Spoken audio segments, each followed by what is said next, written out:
What's up, everybody? How y'all doing? Good evening. Welcome Zeb, Sassy, Lep. Welcome Pimmy. Welcome anyone else who might be lurking or who might join us along the way. It's me. I'm back after a damn good game of Draenus. Lep, did you ever beat arcade mode? How far did you ever get in it?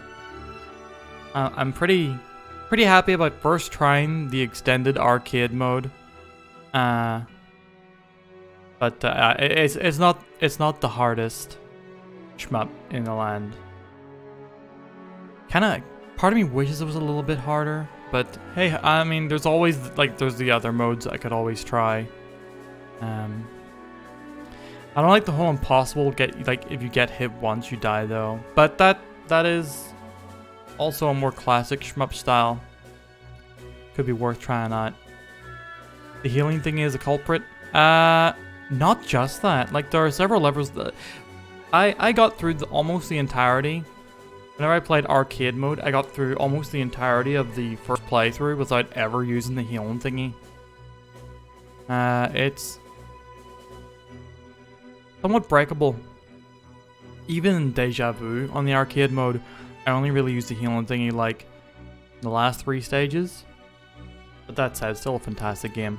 I did get better at the game as well, but I find like some exploits and some ways that the game gets easier the more you get into it at the same time that it's getting harder. I think there's a good balance to it for people who aren't like super shmuppy. Like, it's a good shmup for people who just want to casually play a shmup, I feel like. Which does fit me. That does fit me. I mean, I enjoy more hardcore shmups as well, but I'm not good at them. So I'm quite happy with that. Anywho, we're not here to talk about Draenus anymore. We've done that, and we will continue to do that. I'm sure. But today we are back to the one, the only Lost Odyssey. We are going to be playing in just a moment, but y'all know what time it is. We got a story to tell. So let me catch you up to where we left off at last time. And of course, while I'm telling this story, I will not be stopping to respond to chat. I'll catch up on everything y'all say after the fact, if there is indeed anything to catch up on. But yeah, let's talk about what happened last time we were playing Lost Odyssey. A magic industrial revolution has changed the world in 3 decades, revolutionizing commerce, transportation, and medicine. At the same time, the discovery and increasing use of magic has resulted in the spread of monsters and the ongoing transformation of the environment. The magic industrial revolution has also brought war in new and devastating forms. One such form saw a meteorite dropped on the battlefield of Wall, where the nations of Ura and Kent were to fight a decisive battle.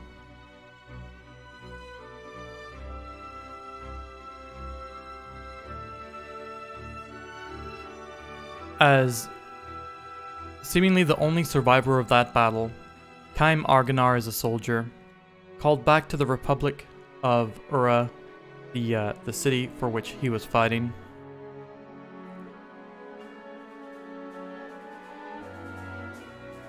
Upon being questioned by the counselor, Roxian, it is discovered that Kaim is both an immortal and an amnesiac who does not understand his immortality.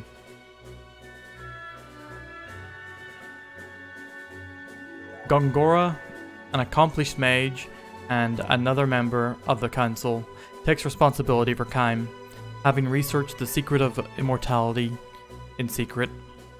Having researched the spell of immortality in secret, and is also held responsible for the meteor's fall at Wall, which is blamed on the malfunctioning of Grandstaff, a gigantic magic engine that's been overseen and constructed by Gongora. Kaim is charged by Roxian to inspect the site, since his immortality would provide him safety from harm, while Gongora is placed under house arrest.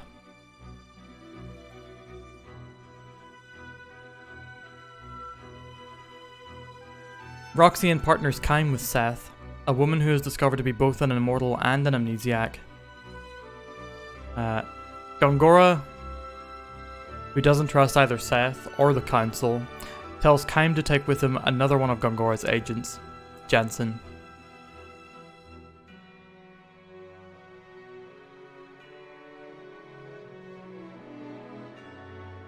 On their travels, Kaim is plagued by memories of his past lives that surface as dreams.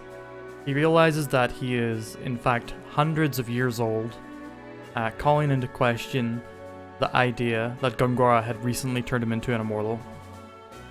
Amongst those memories, one recurs frequently. Kaim and an unknown woman, who he suspects to be his wife, watch their young daughter, Lirim, jump from a cliff to her death, while a shadowy figure watches from the distance.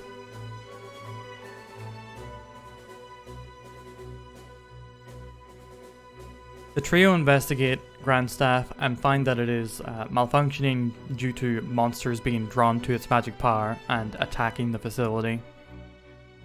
But they soon find their investigations interrupted by the army of Numara, led by the General Kakanis.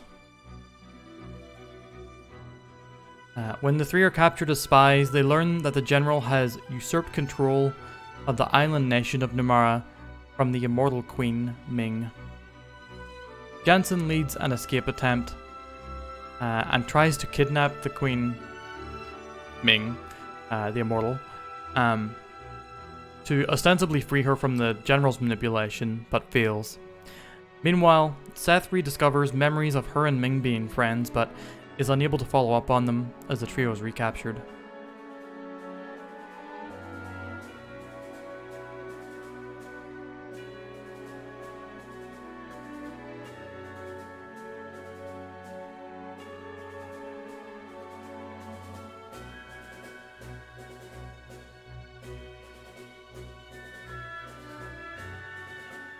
Upon reaching the island of Numara, the three are freed, seemingly out of Ming's mercy, even though Ming does not remember Seth, it seems. However, in reality, Kakanis is having his spies steal the three, and Kakanis seems to hold some sort of sway over Ming, intimidating her into following his own ambitions. Kakanis is looking for a means to gain the advantage over Ura, seeking to start a war against Ura's increasing development of dangerous magical weapons.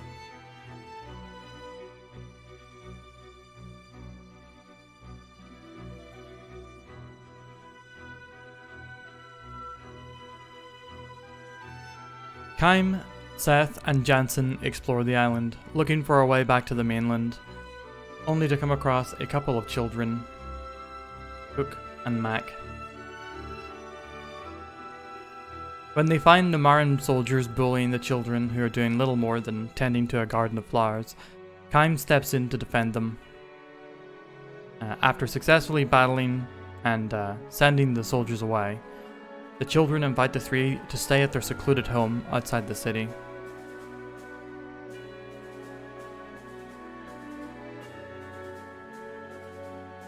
When they arrive, Kaim meets their bedridden mother, only to realize in shock that it is his daughter, Lirim, the very same daughter that he had constantly seen memories of her jumping to her death in his dreams. Furthermore, with his memories now fully realized in his mind, Kaim sees that it was Gongora who is watching the scene from afar, clearly an immortal like Kaim, Seth, and Ming. Lirim, who had been sick for quite some time, entrusts Kaim with the care of her children, his grandchildren, Cook and Mac, before passing. Our trio of travelers join the children in holding a funeral for her. Kaim swears revenge against Gongora, who he now surmises is responsible for both his memory loss as well as Seth and Ming's memory loss, not to mention Lirim's jump from the cliff.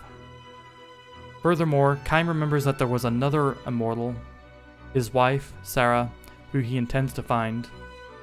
Kaim believes that the five of them, he, Seth, Ming, Sarah, the four of them, he, Seth, Sarah, and Ming, We're all comrades in the past.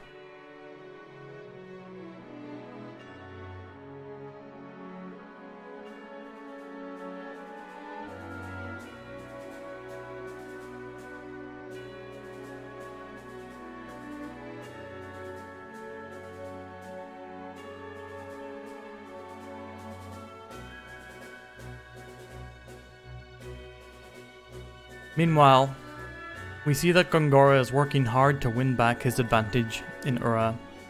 Despite being under house arrest, he is able to win the loyalty of the ex-Prince Talton, the son of the last king of Ura, who decreed the city be made a republic on his death.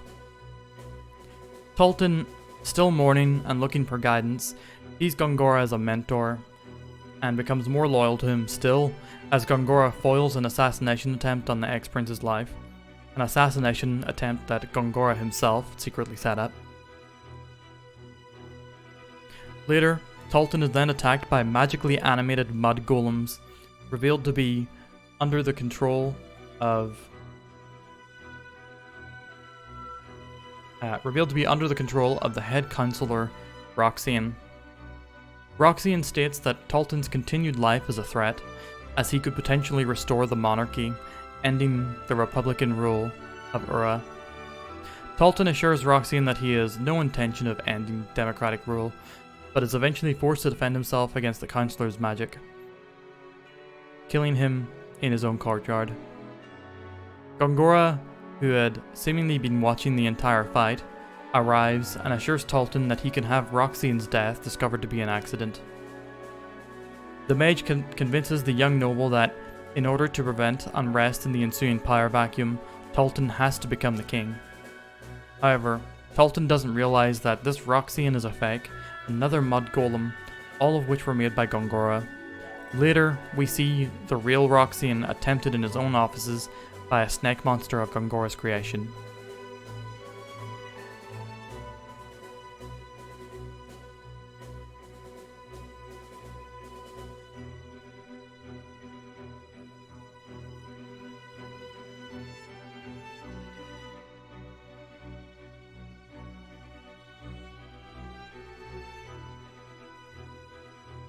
Back in Nomura, the trio prepare to set off, discussing taking Kaim's grandchildren, Cook and Mac, with them. However, before they can set off, they are found by the older sister of the two, Cook, who gives them the news that Mac, her younger brother, has gone off to the Crimson Forest with the intention of showing some flowers he had grown to his mother's spirit. She informs him that the Crimson Forest is a dangerous place, where people are forbidden to tread by the Queen, due to the fact that the spirits of the dead linger there. When exploring it, Kaim and Seth remember that at some point, Nomura fought a great battle against the Eastern Tribe here, a people who had a deep connection with the spirits of the nature. They surmise that this must be the resting place of many of the members of the Eastern Tribe, whose spirits have become entangled with the forest surrounding them. The party, with Cook in tow, fight the monsters in the forest and explore an abandoned shrine in the middle of it, where they find Mac being possessed by the spirits of the forest. With Cook proving herself to be quite a capable novice mage, the gang are able to free Mac, only to discover that his possession has left him with some ability in the spirit magic of the Eastern Tribe. It seems that Mac's wish comes true as well, as the spirits cause his flowers to bloom into a shower of petals, which the party is sure is Liam's spirit saying farewell. Hey Flipper, thank you for the raid, my dude. I'm gonna give you a proper welcome in a bit. I'm reading a recap of the story of Lost Odyssey before we get back into the game.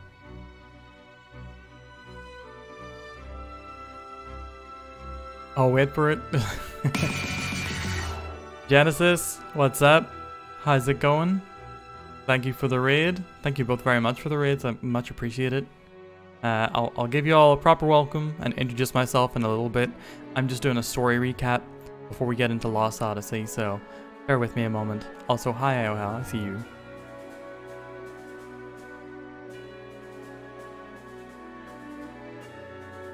On the way back to the capital city of Namara to find passage to the mainland, the party see the flagship of the nation, the White Boa, being outfitted with weapons for war.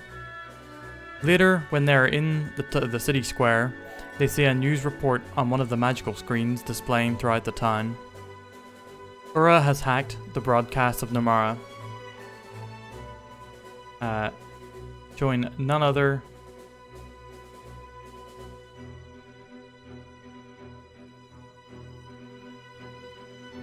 than the young noble, Talton.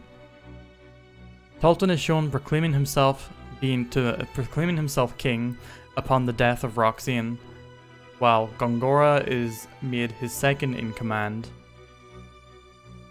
Talton and Gongora announce that Namara is preparing for war against Ura, and that they, alongside Ura's remaining councillors, intend to launch the first strike against the island nation.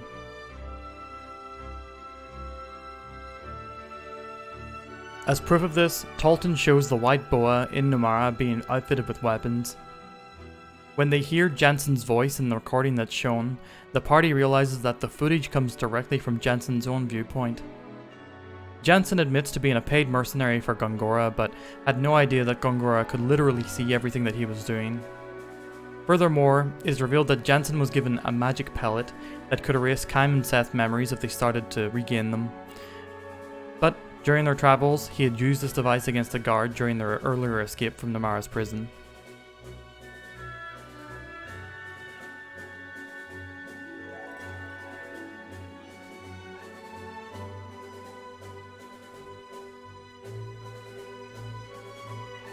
The party does not have much time to debate Jensen's loyalty, however, as they are discovered and arrested by General Kakanis' troops, but not before Kaim has Cook and Mac run away to safety. Back at the Namara Palace, Kakanis has a mage inspect them, and the mage finds that Jensen has had a magical lens implanted on his eye, which would allow Gongora to see everything that he did. The mage does assure Kakanis, however, that Jensen could not have been aware of this high-level magic performed on him, but the general sentences the three to death all the same. The trio is rescued when Cook and Mac launch a surprise attack, creating a smokescreen and disarming several of the soldiers. Unable to escape through the heavily guarded front of the palace, the party heads deeper inside, only to find the chambers of the Queen Ming Namara. Cook and Mac recognize the Queen as Auntie Ming, as Ming had often helped Lirim in her illness, and expresses sadness to learn of her death.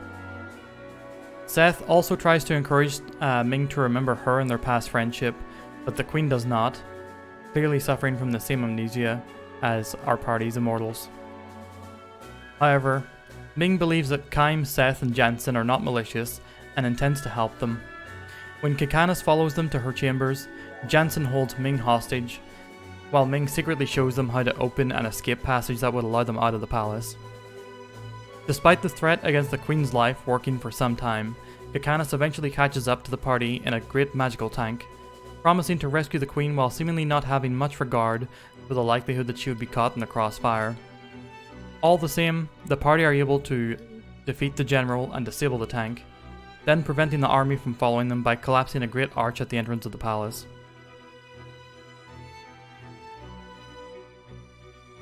However, with the pursuit still on, and Ming now joining the party in earnest, the party look for a way to escape. Seth, the former pirate, has an idea, and leads the party to Namara Port. This is where we pick up our story.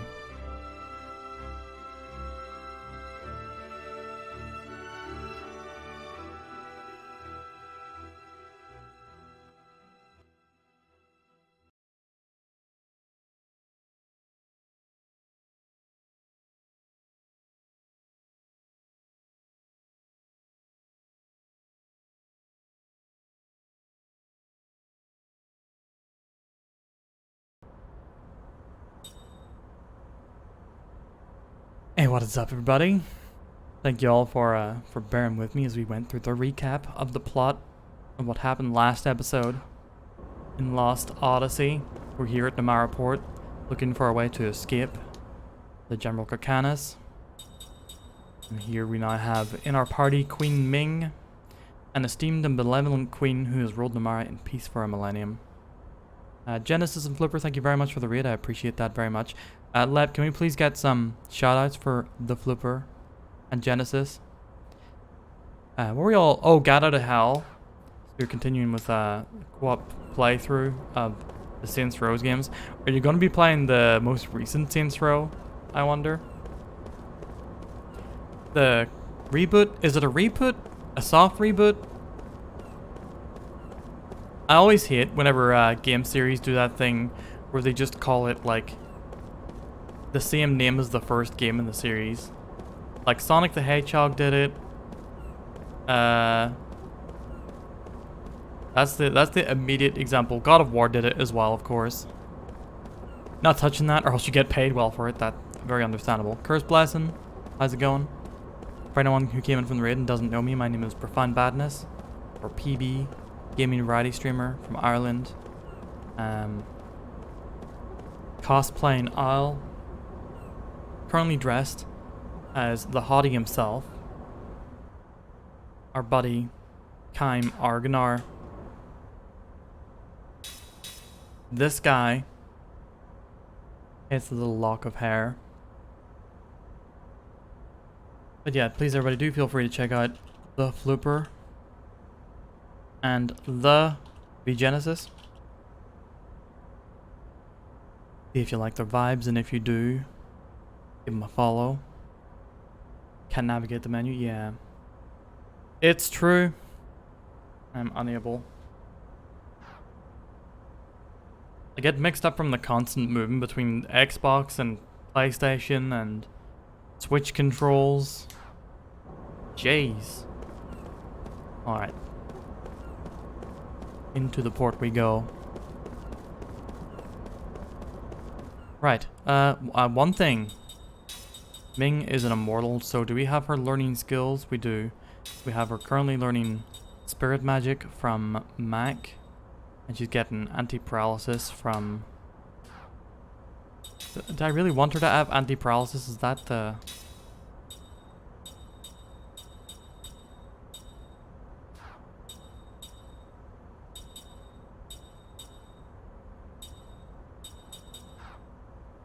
Is that the skill of choice for her? Right, she will have her learn factual analysis for now, since we have Jansen out of the party, which reveals types and elements, which is quite useful given that she's a mage. Yeah, the immortals in our party, Kaim, Seth, every other character levels up like normally. They just learn skills that like make sense for their character as they level up. But the immortals are able to learn the skills from anybody else in the party. And also to learn them from items and make them their own. Quite a fun leveling system. I do enjoy it. I feel like it would suit an even bigger party than the one you get in this game. We're in luck. They're just starting the final adjustments, which means they'll be fitting the engine next.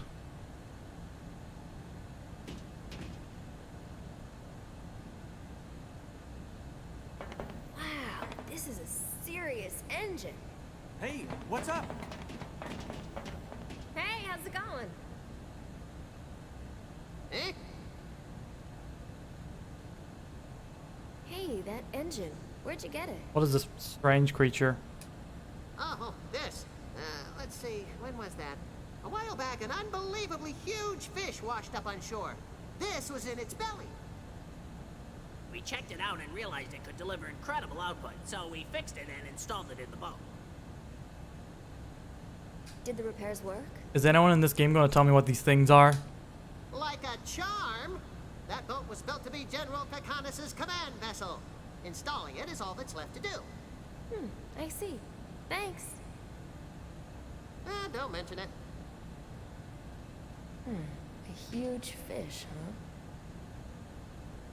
You know, a while back... Is there something you remember? I really depended on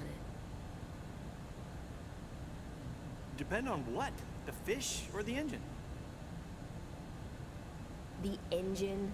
It's from back when I was a pirate. Huh?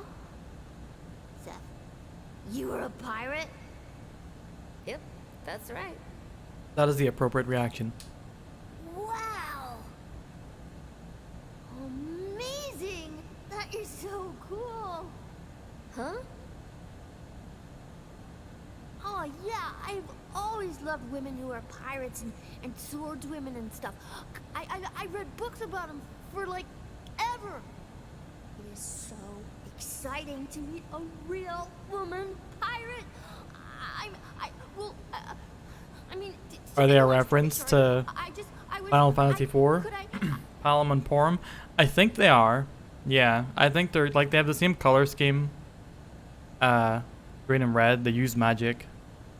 Although Palom, I think are Palom and Porum, I think they might be twins. Whereas Cook is clearly older than Mac here, but yeah, I think it's a little throwback. I haven't watched that essay yet, Lep.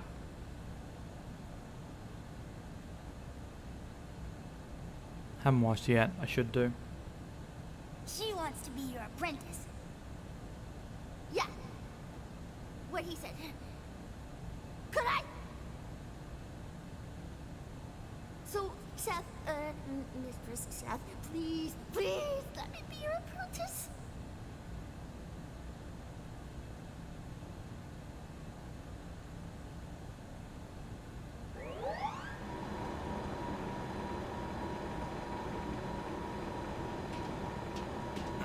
We're in control again.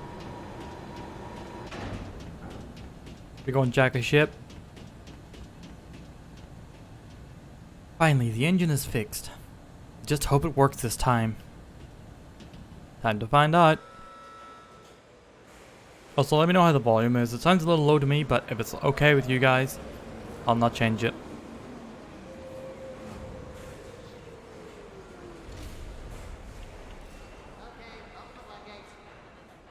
Inform General Kakanis that the engine installation is complete. He said to call him when we're ready for a test run. Alright, yeah. Oh, hey, look! Someone's on board! Oh, Hey, yourself, you little toad. What are you doing there? Toads? Go! Get word to General Kakanis. Jansen are racist. Our problematic Viv becomes even more problematic. Or I guess speciesist. It's not good to conflate, you know, human racism with fantasy speciesism. Oh, wow, a lot of buttons there. Gonna need a manual, I think. Out of the way, amateur. Which is why fantasy racist allegories always kind of fucking suck. Oh, what just happened?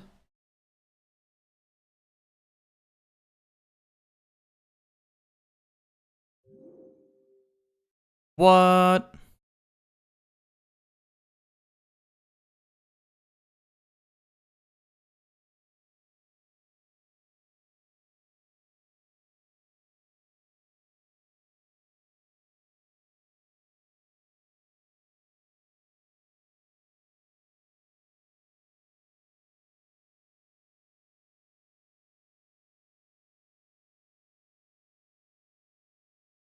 This seems fine.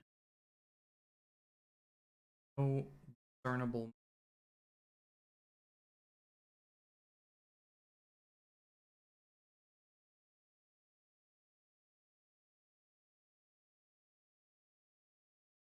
It did crash.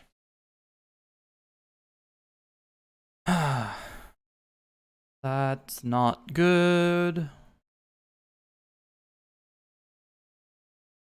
We'll see how it does.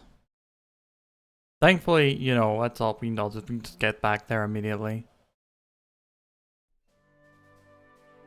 There's nothing really to save. We just ran in there, watched a cutscene, and we're about to watch another one.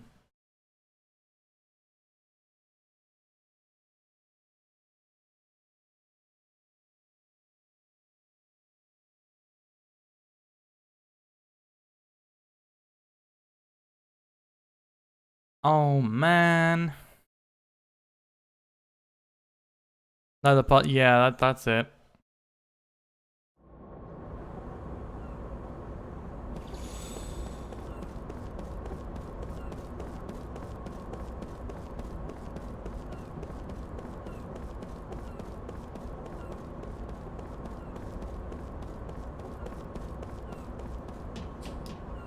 The question on my mind is, will it happen at the same bit?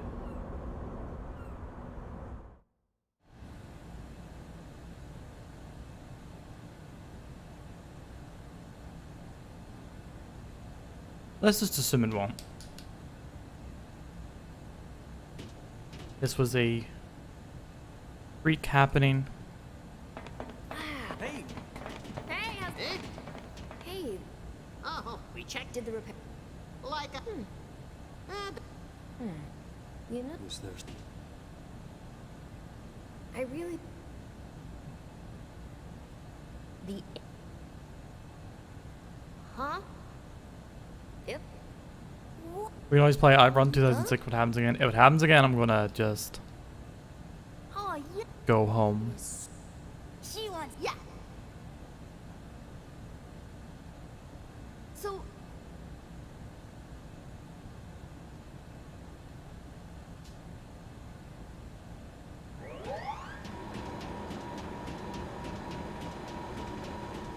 But I am home.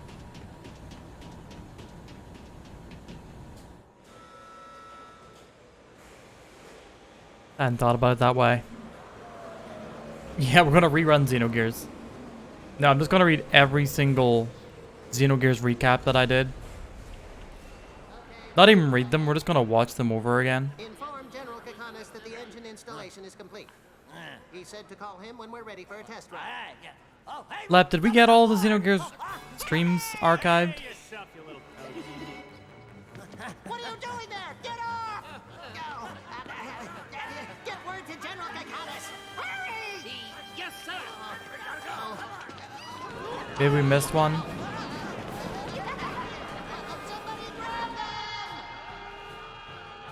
I do want to start uploading those to the VOD YouTube as well, like the complete archives. I'll just skip over whichever ones are incomplete.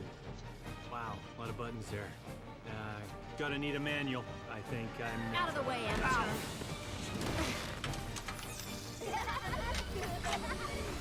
Here goes. Starting engine.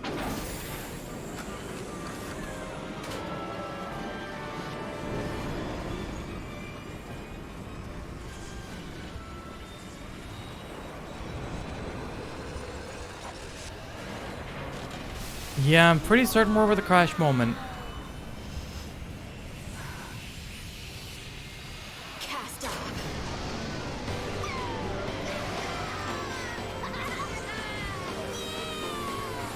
Yeah, we definitely are. Now we just pray that it doesn't happen again.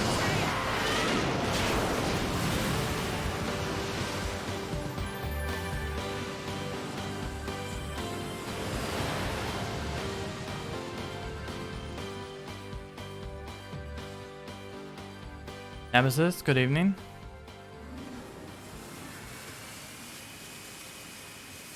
Whoa, I totally forgot that we have an actual open world.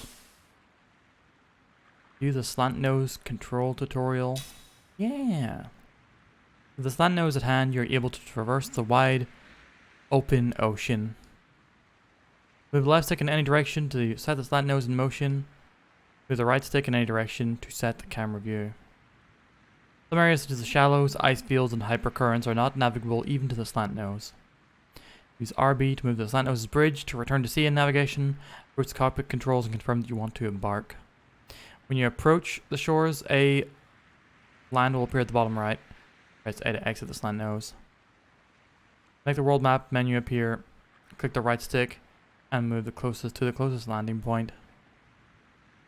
To reboard the slant nose, choose the landing point on the world map menu, then press the A button.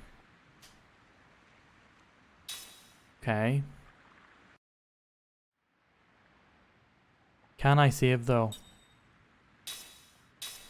We can save. We can save. What's up, Mega Babes? our illustrious GM. Here to chill for a bit and gather some happy thoughts. Oh, by all means, dude. You're very welcome. I hope, yeah. I hope the vibes are good here. I mean, I hope they're good for myself as well. But, yeah. You're welcome to be here, of course.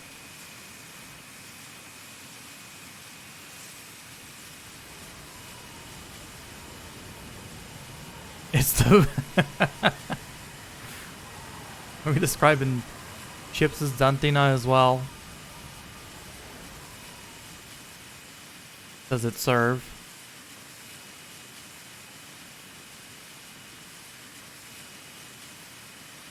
Okay.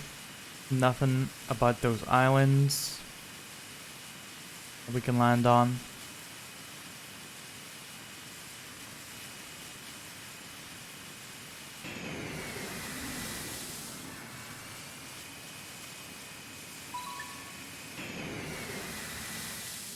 Okay, so we can land at Namara port. We can go to the port of Namara or the Crimson Forest. Why did it did it glisten at like atop it up there? Maybe that's somewhere we can explore later. The Veil of Reality. Megawaves, have you been listening to occult podcasts as of late? Didn't even get to say. Seeing Gazi, what is up? Thank you very much for the raid. The Gazi raiders have arrived. Take cover. Oh, Gazi, dude, there's a game that if you haven't heard of it, I was thinking I should share this game with you for sure. But first of all, hello. What were y'all doing? What were you playing? If you were playing. Let me pause our cutscene here. Can we get a little shout out for seeing Gazi and the Raiders? But yeah, let me get a finish Trails of Zero. Nice, or Trails from Zero. I really wanna get into those Trails games at some point. I've heard a lot of good things about them. But Gazi, I know you're a fan of what do you call it? Is it Uncharted Waters? The Koei Tecmo sailing game, Uncharted Waters. Have you played the offline ones? Because there's a game that is just released that seems to be somewhat similar. Oh, there it is. Yeah, Sailing Era. Yeah, I was going. I had the link at the ready. Yeah, Sailing Era just dropped a few days ago. I played the demo on here, and I thought it was pretty sick. Like when I was playing it, it had awful, like, well, I call it a quote unquote glitch. It just had the brightness set low by default, which made it look all kinds of messed up when you're out on the open water. But whenever I turned up the brightness, it'll look grand. But yeah, even despite the fact that my visuals were crap for the entire game, I really enjoyed what I played of it. To the point that I do want to get the full game. Also, Ruminant Moo, how you doing? So yeah, I don't know how similar it's going to be to like the online game, but do give the demo a try at the very least. Well, you can see it resembles Uncharted Waters 4. Yeah, it's going to be more similar to the single player ones for sure, because of more like sort of strategy simi type games. There's a lot of like comparison to Uncharted Waters 4 as well as like Sid Meier's Pirates. And I enjoyed my time with it enough that I'm sold on the full game. There's like a couple of issues. Like sometimes the translation can be like a little bit iffy. Not to the point that it doesn't make sense, but it seems like it's like machine translated in some parts. So it's not like proper English. Anyway, you already know about it, so you don't need me to tell you about it. Welcome, all y'all. Thank you again, Gazi, for the raid. I greatly appreciate that. For any of y'all who don't know me, my name is Profound Badness, gaming variety streamer from Ireland, cosplaying Isle. Tonight we are playing the Xbox 360 JRPG Classic One of my favorite JRPGs. Maybe one of my favorite games. It's like, it's up there. I really love this game, and it's holding up. It's holding up, and I appreciate it even better now, I feel like, in some ways. We're playing Lost Odyssey, so we just got into a cutscene. I'm gonna let it play. We've just discovered one of the best bits in a classic RPG is whenever you get your hands on a vehicle that lets you traverse the open world. We just got that. We got ourselves a ship. An Arthrosaurus. I know it won't move, but you're gonna need to fight that thing. Look! Aunt Ming turned it to stone, and she saved the city. Whoa! You did that. Kazima, did you have yourself a good lurk? By all means, D-stream. Take care of yourself. GG's on beating Trails from Zero. Hey, are you okay? It's nothing. Thanks. Hey, are you all right? Ming, Are you starting to? are you remembering? It always hurts when I look at the Arthrosaurus. It was like this even back when I was in the palace. Why don't you go rest for a bit? You're just gonna hurt yourself more if you try to remember. Thank you. Here, I'll help you. The suaveness in the voice. All mushy. It's love. Huh? I think that pain must mean her memories are coming back. What do you think? Yes. I have Liram to thank for getting my memories back. Ming will get hers back too. If she gives it a chance. Yeah, we have a whole party of amnesiacs. Which, that's a bit suspicious.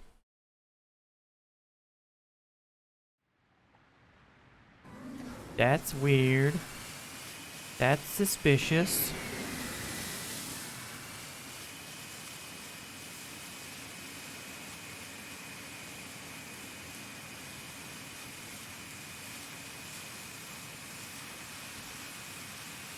Hey, Sai.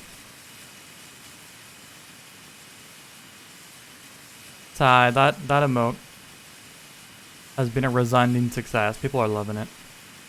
I am also loving it. So, thank you. Thank you for making it.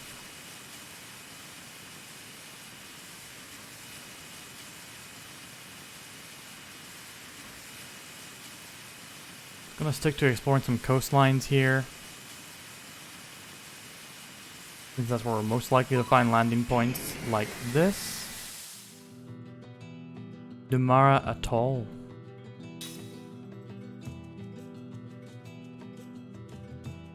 Hey, Saprini, thank you.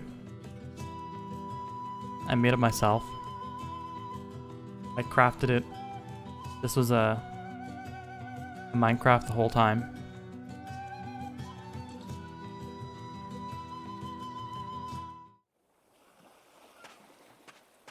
Alright, let's just get to the save point before we get into a fight.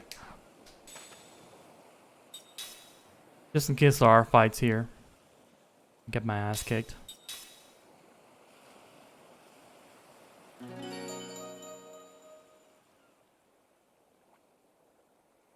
The one thing that I don't have for this game that I would like is that there was DLC that adds an optional dungeon. Don't know if that dungeon adds anything story-wise. Bum, bum, bum, bum, If it's a fight bum, you want, you got it. bum, bum. What? This guy?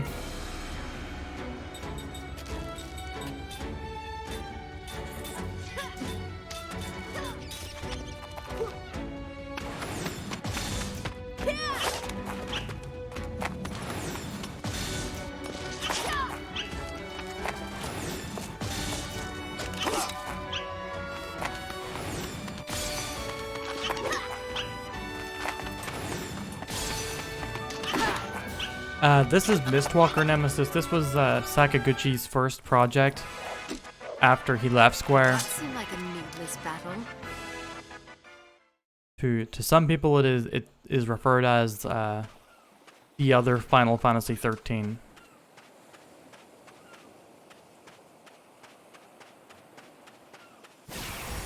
And it really is. It's like it's a Final Fantasy without, you know, the trappings of Final Fantasy. And you could mod in some chocobos and Marlboros here, and it'd just be a Final Fantasy.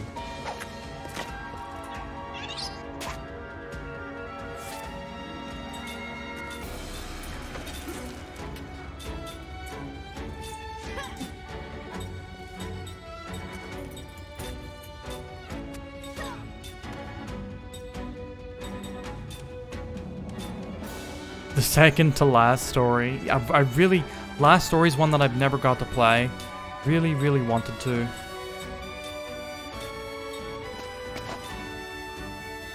Can we get Ming some casting support so she can paralyze this guy? Nope, he's gonna... Whoa!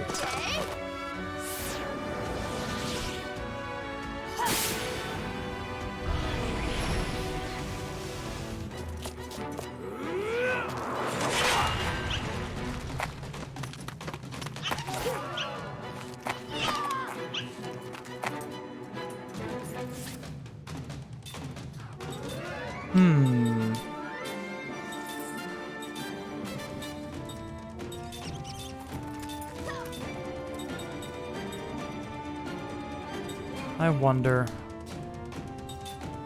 Can he dodge spirit magic? And can he dodge prism, given that it hits all? Oh, he's gonna flee this time. This little fucker just comes in here, knocks out Seth, and goes. Like taking candy from a baby. Kind, what do you mean Seth is dead? Yeah, Did I make plans to play that in 2023, I wonder? She is immortal, yeah. So she's not like... Not dead. She'll get back up.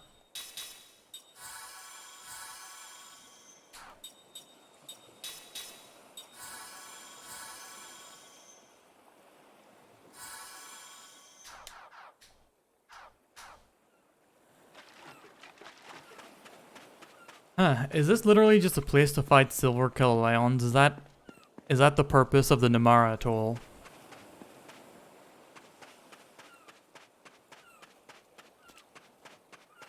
Also, is it a tool or a tool? Or atoll? One of those words I've read a lot, but I've heard people pronounce Bikini Atoll or Bikini Atoll, but I can't remember which it is.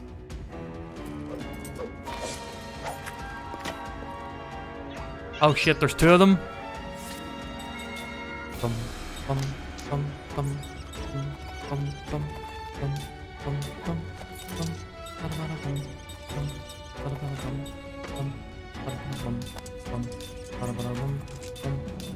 Hopefully they don't both run.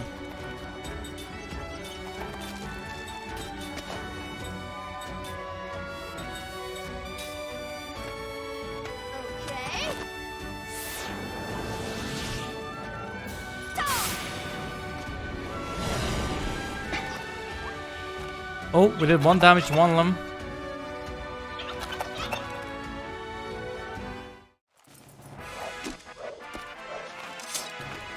Good. I wish you were stronger too, Mag. You're not alone in this. Alright, so we have an area to farm silver Kilaleons if I can ever find reason to. I wonder if casting Kilaleon on them would count as like a debuff. It's pronounced Adol Kristen. I believe it.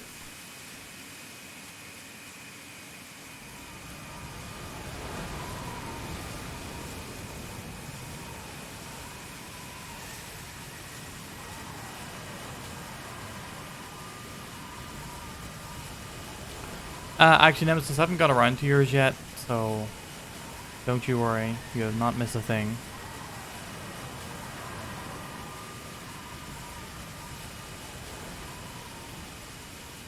Atoll. Apple. Atoll. Oh!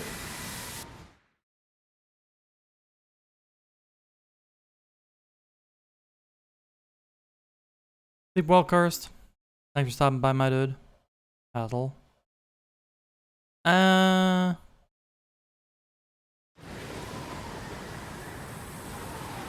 don't know. I'm always done for discovering new things. If you want to make a request. But yeah, yours is actually next up in line. So if you're around tomorrow evening, I'll be playing your previous choice tomorrow's stream. We're not gonna make it! Turn back! The waves are gonna smash us to pieces! Press the I'm gonna call it a toll. I'm just gonna say it wrong. No, I'll try and remember that. Atoll. Atoll. Bikini Atoll. Atoll. It's a weird ass word. What does it come from? Do you know? The etymology of it?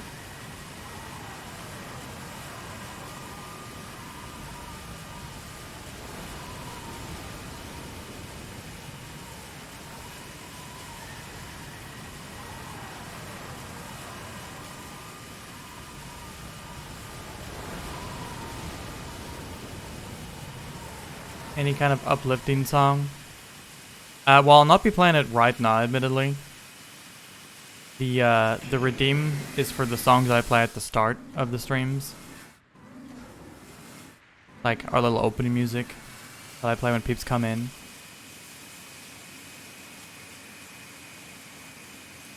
But if you're around for the break, whenever that comes by, I'll play some chill, good vibes.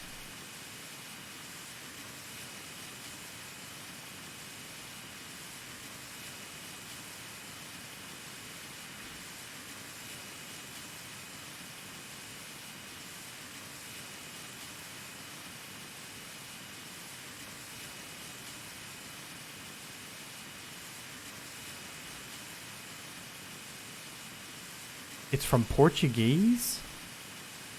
I would not have guessed a Romance language.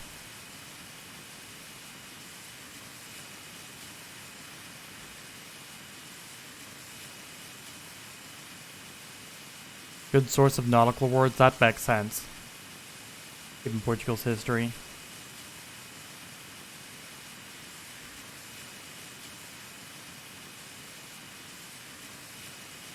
Alright, not really much open to explore at the moment in our new fancy ship.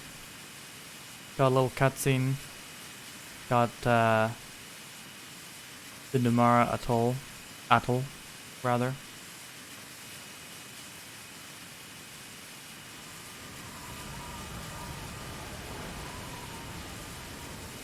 Yeah, if I do play Sealing Era this year, I'll probably be doing a playthrough to start off with as the Portuguese sealer. 4 different playable characters. I don't know, like, I know they're going to start off at different parts of the world, but I have no idea how much is going to be shared between their playthroughs.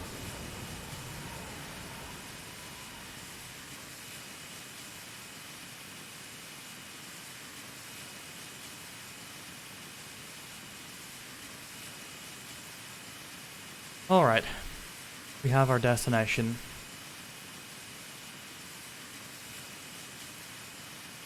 Let's see if, actually before we hit it, let's see if there's anything in the ship's interior to discover or explore.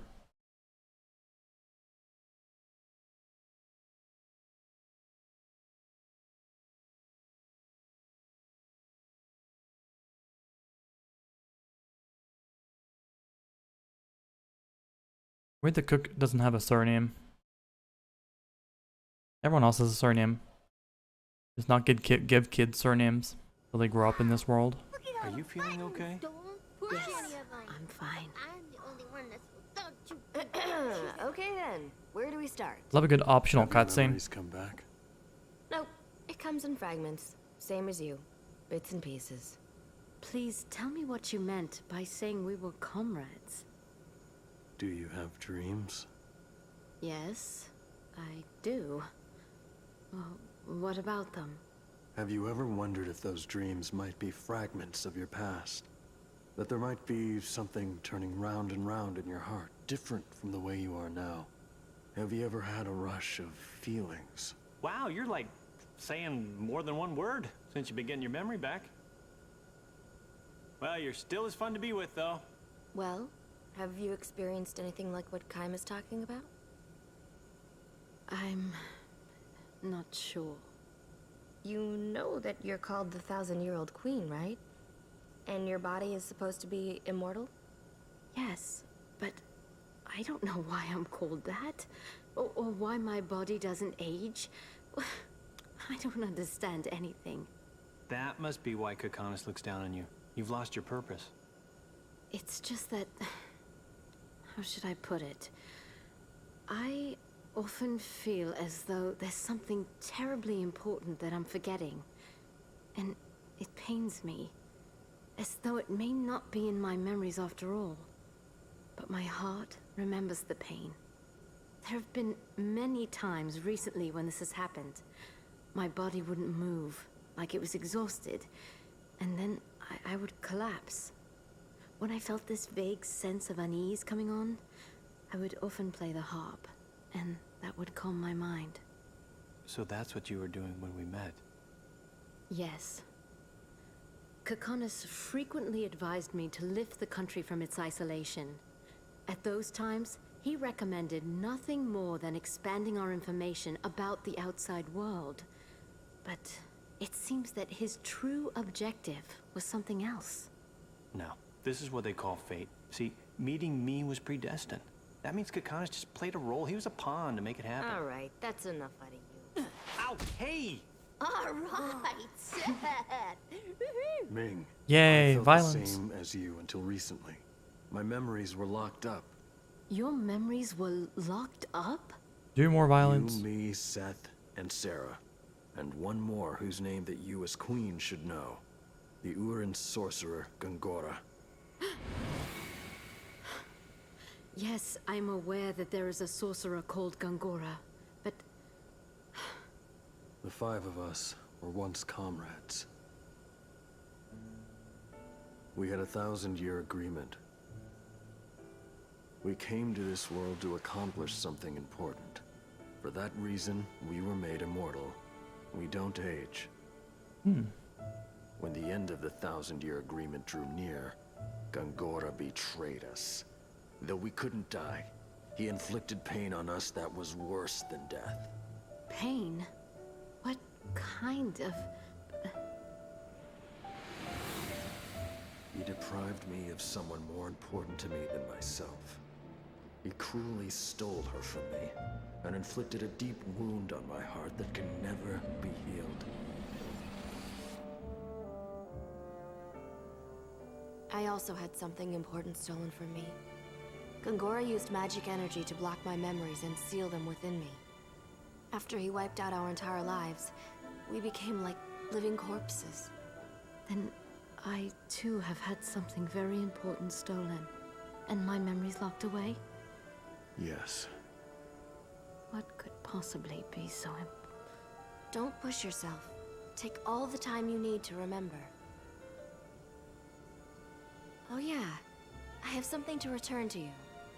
Return? To me?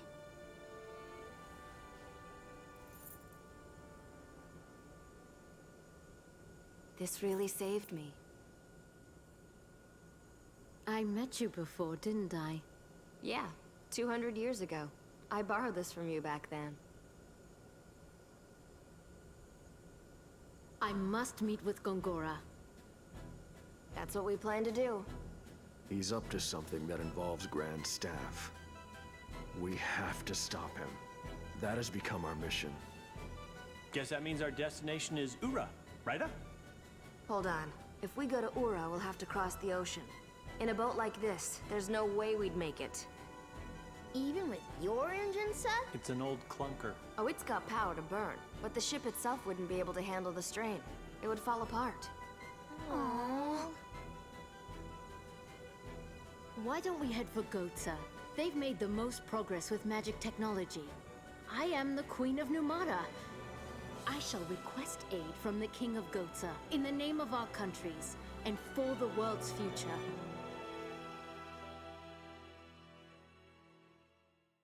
Can't believe I nearly missed that entire cutscene by not exploring the interior of the ship.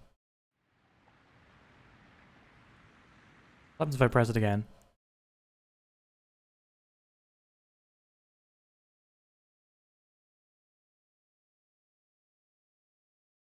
I wonder if that cutscene would have played sometime.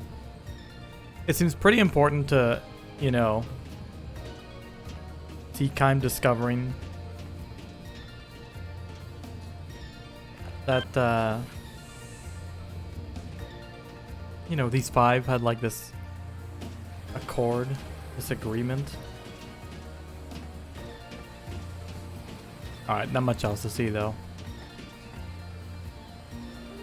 Hey, does this make us pirates too?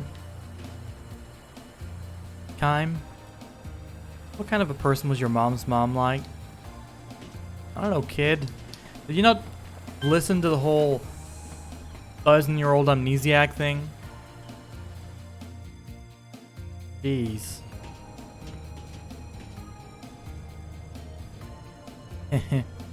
I bet General Testosterone is running a big hissy fit right about now. I can't do it. I still can't remember. Huh? Y'all know how to steer the ship? Nah. Alright, not too much to see on the deck of the Slant Nose.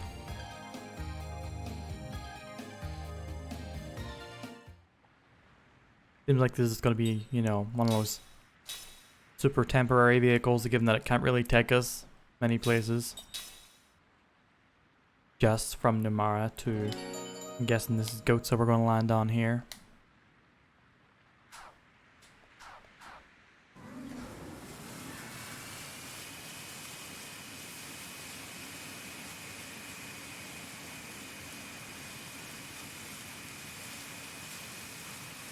Trying to think, there are games where you can get into battles on ship. Final Fantasy 3, Final Fantasy... Actually... Can you get into battles in, like, on airships in a lot of Final Fantasies? Less about than an elaborate loading screen minigame. I'm guessing it's more just like... You know, it's one of those teases. You can see the entire world, but you can't reach it yet. Kind of thing. Skies of Arcadia. That is another one. Of course, the insane encounter rate when you're flying the airship in Skies of Arcadia. Can't forget that.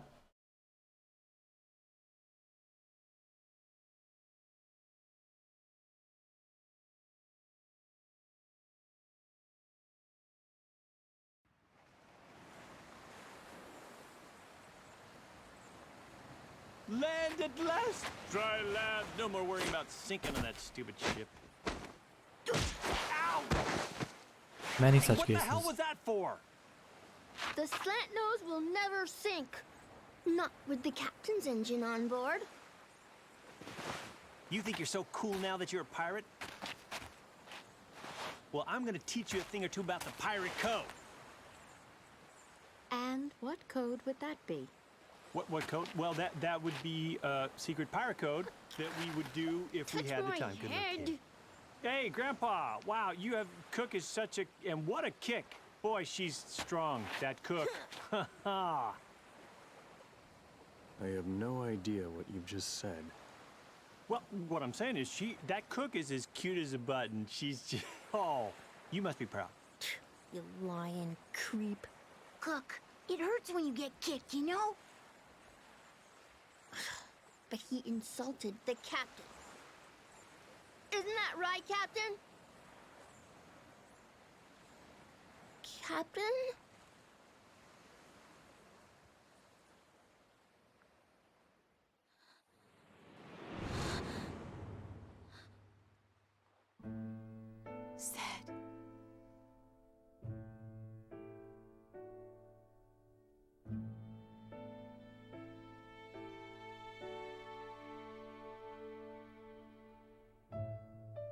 Oh no, we've been ambushed by reading. Alright, let me take a little sippy.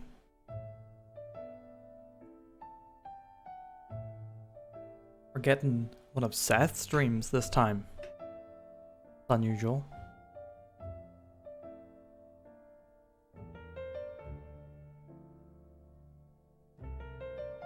O wondrous beast, Anera, proud descendant of the White-Winged clan.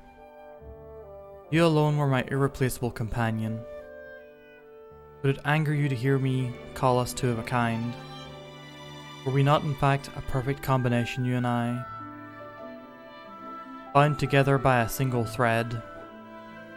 That gossamer thread we know as loneliness.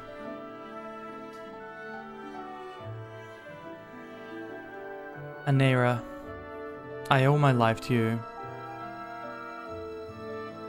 Not, of course, that you saved my life in the ordinary sense of the word. Mine is not a life that can be lost under any circumstances. It is an irrevocable burden. I will not die, I cannot die, and therefore my life was not for you to save. O Anera, what you saved I now see was not my life, but my heart. Back then, long, long centuries ago, I was a pirate. The only woman pirate on the open seas. Seth Balmore. That name was known to all who plied the sea. Some spoke my name in fear and trembling, while others voiced it with deepest admiration. Some even called me the righteous buccaneer. Nor were they far wrong, I'd say.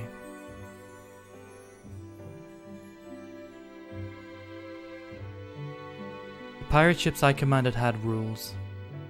Rules that were clear and strict. We targeted only one kind of vessel. Those opulent passenger ships the wealthy boarded for pleasure cruises. We would put a little bit of a scare into the passengers, of course. Maybe rough them up a little, but killing was strictly forbidden. All we did was squeeze a few drops of treasure out of the purses of those who had more money than they knew what to do with. We traded our booty for cash with shadowy dealers, and the money we shared with the world's dens of poverty. I would cringe at being called a champion of justice, but we prided ourselves on being far more than villains. I became a pirate for one simple reason. I hated the law, and I hated even more those who flaunted the law for their own self-aggrandizement. In a word, I wanted a life of freedom.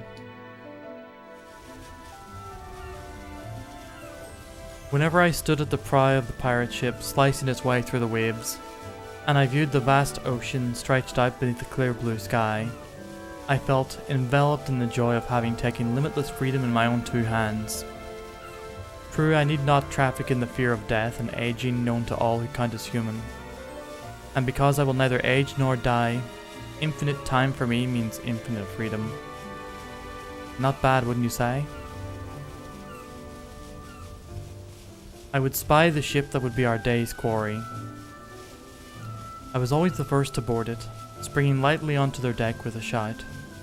I am Seth Balmore. Now be good and hand over your money and valuables. Then, taking the booty we had snatched, my men and I would raise a cry of victory and leap back into our ship. I was absolutely free. Nothing stood in my way. Eternal life overflowing with freedom. Not bad, wouldn't you say? Righteous buccaneer? What kind of fancy pants nonsense is that? How about pirate bitch? Of course, one always hears such jealous ravings in all walks of life, but especially so in the thuggish world of pirates. Needless to say, I knew I had many enemies. Even a child would realize that being called a righteous buccaneer could only increase the number who hated me among such raping and pillaging brigands as pirates of the sea. But I didn't care about that. I could be stabbed with a knife or blasted with a cannon, and I would not die. Immortal Seth, they called me, and it was literally true, not just a figure of speech. I won't get in your way, I told the other pirates, but I won't let you get in mine either.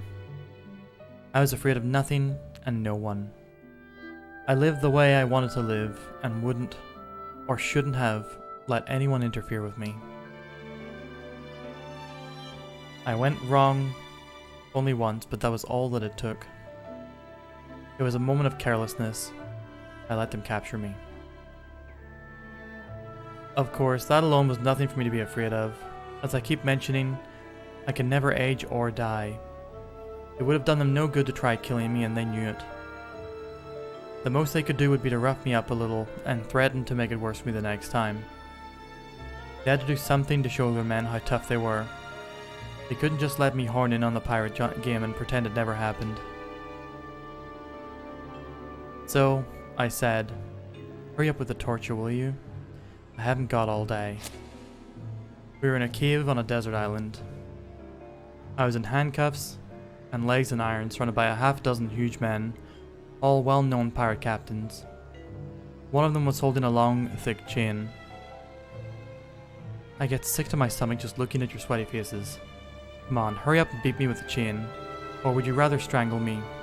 Whichever you choose, hurry and get it over with. The men laughed out loud. "Hurry and get it over with?" said the leader. "Too bad for you, Seth, but this punishment is not the kind that can be hurried. I'm just sorry we can't stay with you to the end." "Yeah," chimed in another man. "Unlike a monster like you, we humans don't have all the time in the world." "Okay, men, let's make it fast, the way the lady wants." Licking his lips, the man with the chain approached me, and the two others grabbed my arms from the sides. They were not going to use the chain as an instrument of torture, but to rob me of my liberty. They chained me to a gigantic boulder in the cave. They were laughing so hard they could hardly contain themselves. "Just what you need, eh, Seth? It's the end of the road for you. We can't shoot you, we can't stab you to death, so we'll just lock you up. You'll never come back to this island again. And even a half-baked pirate like you knows this place is not on any sea lanes. No fishing boats even. And right about now your men have gone off looking for the wrong island. We're the only ones who know we brought you here. Not even our crews know where we are. Nobody's coming to save you, that's for sure. You'll be in here forever. Can't move a muscle, you can't even die. All by yourself for the rest of eternity." With that, the men walked out of the cave, leaving me with a single lantern. "Cowards!" I screamed. "Don't run off like that. Don't do this to me." But the only response was the hollow echo of my own voice in the cave. The lantern the men left behind was not meant as a kindness, but rather the opposite. It was a prop in their little drama. When it finally ran out of oil and went dark, it would impress upon me the weight of eternal solitude. As long as the lamp kept glowing, I was filled with rage for the men. But when the oil was running low and the flame began to flicker, a deep anxiety assaulted me. Unable to move, I stared blankly at the flame. Eternity. This world has no such thing, or perhaps it should not have. Solitude. I was always alone, or, more precisely, I always ended up alone. It was my destiny. I could be surrounded by companions whose feelings matched my own perfectly. I could share the deepest love with another, but in the end, I would always have to lose them. Do you know what it feels like to see countless others succumb to death while you yourself are on the road of endless life? But in your case, Anera, you do have some idea. As I watched, the lamp in the cave finally went out. A world of darkness spread out before me, and here I was, alone. No more would I taste the sorrow of parting, but neither would I be able to taste the joy of meeting, eternally, without end, alone. I did not try shouting. People shout and scream for one reason only, because they want someone to hear them, because they believe there is someone somewhere who will hear their cries.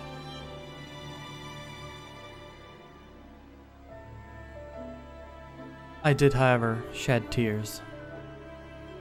Which is not to say I wept. There is no way that the immortal woman pirate Seth Balmore would ever break down and cry. A tiny tremor went through the darkness. That is all it was. And then I noticed, oh, tears are coming out of me. Really, that is all it was. The hours passed, or perhaps it was days. In the darkness, I lost track of the flow of time. There was something else I lost track of. If all there was left for me to do was to stay by myself, struggling against eternal solitude, incapable of even rotting away, then what was the purpose of my living in the world? Perhaps the men who trapped me here had been right. Unable to either age or die, perhaps I was some kind of monster. Then why was such a monster living in this world? What was I supposed to do here? I did not know the answer to that. I would never know the answer to the end of my never-ending life. I felt frustration, sorrow, but above all, fear. Eternity was frightening to me. Solitude was frightening to me. I might have been trembling, or, without even the energy for that, I might have been utterly drained. Whatever it was I was feeling, that is when it happened. Anera.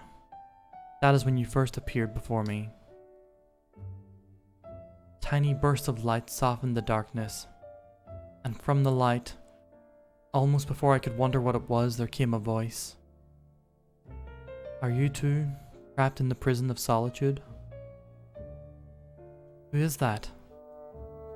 In the light, a flash of white wings. Then, with a sudden increase in size and brightness, the light seared my eyes. Accustomed to total darkness, my eyes could not stand the glare, and for an instant they could not see anything at all. Grimacing, I clamped my eyes shut before daring to open them, little by little. There before me hovered a pure white, glowing beast. Its white wings were breathtakingly beautiful. How beautiful you were, Anera. But yours was not a florid beauty, no. It was subtly different. Your beauty wore a cloak of loneliness. I am like you said. And when I cocked my head to look at you with puzzlement, you continued, I've been looking for someone like you for a very long time. Spoke slowly, majestically. Oh, immortal woman pirate. You and I share a single destiny. You knew who I was. Together, let us escape from this solitude and make our way together, you said, your eyes locked on mine. Escape from this solitude. The words continued ringing in my ears, but I did not know who you were. I could not even be sure what you were. Nor could I leap joyfully at the invitation of one I could not tell as friend or foe. Who are you? I asked. I am Anera, of the White-Winged Clan. White-Winged Clan? I had heard the name before. The White-Winged Clan were said to be wondrous beasts that had become extinct in the distant past. I've heard that the White-Winged Clan died out long ago. I am the last of the bloodline. The only survivor? Indeed. As I said, the last. Which is why you speak of solitude. At that point, almost before I knew it, a weak, almost self-mocking smile crept over my face. I felt myself lowering my guard as I spoke to you. My chains, however, were digging ever deeper into my flesh and shackling my heart as well. You used the phrase prison of solitude before. It's true. This is a prison. Being alone for eternity is a prison without bars. You nodded at these words of mine, Anera, in silence. But then you said, I was in a prison too, until just now. Sure, it's true. To be the only living survivor. I spent far too long a time alone. I know what you mean. In the legend, members of the White-Winged Clan are thought to live 1,000 years. But even if you were to live on for several centuries, as sole survivor you could never meet a female member of the clan of the White Wing and hope to make children with her. The clan will never rise again. The sole survivor must live out the remainder of his days alone. In order to conquer this unbearable loneliness, you said, I would need someone to make her way with me. Then you looked hard at me and said, "O pirate woman, are you not of the same mind?" I nodded in agreement. But then I made a point of smiling and said, as casually as I could, "In other words, you're lonely." Your beautiful face softened and you said with some embarrassment, "I wonder." According to the legend as I've heard it, the clan of the White Wing are proud and love their solitude. This only increased your embarrassment and you said, "Solitude has its limits." That did it. I decided to trust you then and there. Well, if that's how you feel, you should come right out and say it. I want company. Company? Alright, a companion. A companion? Exactly. So it's decided. I'll team up with you. That ended all hesitation. Just as you saw in me one to make your way together with, I put my full trust in you. Let's go wild on the high seas, I cried. Isn't that what make our way together means? You mean that I should become a pirate? You don't like the idea? You paused for the space of one breath and chuckled softly. I've always wanted to give it a try. No sooner were the words out of your mouth than you leapt at me. With one bite you cut through the thick chain that held me down. O wondrous beast Anera, proud descendant of the White-Winged clan, this was how you and I first met. In the 900 years since then, we raged over the open seas more wildly than I ever had before. When I stood at the prow of our pirate ship in search of prey, you were always there beside me. We became irreplaceable partners, friends, companions, family. End. So that was playing 2 song tracks the entire time. That was really annoying. Next time that happens, if it happens again, I'm going to just mute the game and like play background music from the game over it. Could have done it there, but Seth? I was getting through it. Cook, You're crying. I remembered some things from a long time ago. You mean when you were a pirate? And remembering made you cry? I've always been a pirate. I was crying because of something that happened that I regret.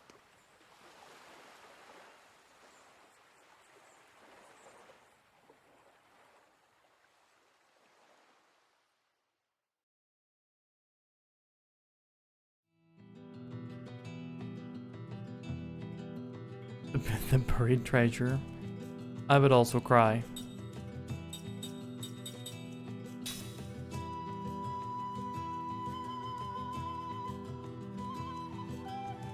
If I lost buried treasure,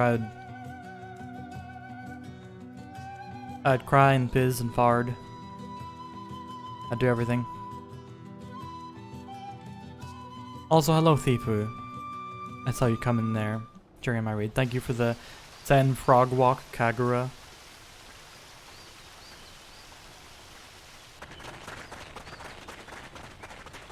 I have a feeling I'll have to play that game sometime soon. Look, it's Kaim! Hey, everybody! Kaim's back! I was the treasure. Oh my god. It's good to see you again, Kaim. But you haven't changed a bit.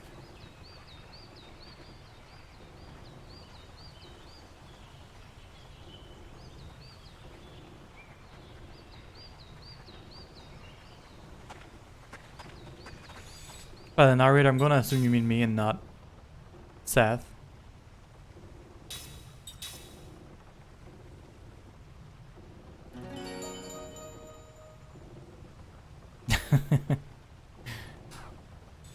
Thifu, that's how I want everyone to address me.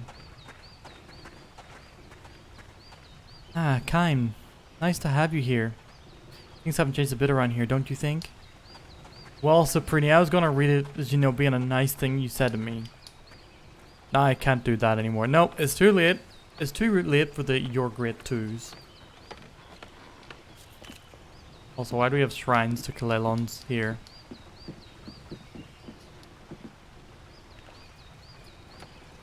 Them Kalelons have killed my party members.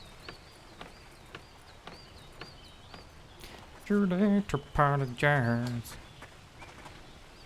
I heard that Goats' military is even coming to this village to draft new recruits. You know, I have some serious trouble believing that you actually lived here once before. It's an Inkheim. Look, it's been a long voyage and I'm sure you're tired, so why don't we call it a day here, okay? That's fine.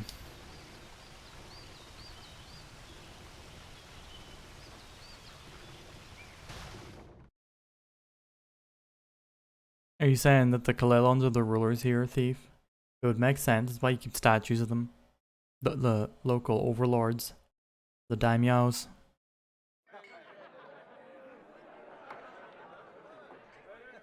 I'll go speak with the king.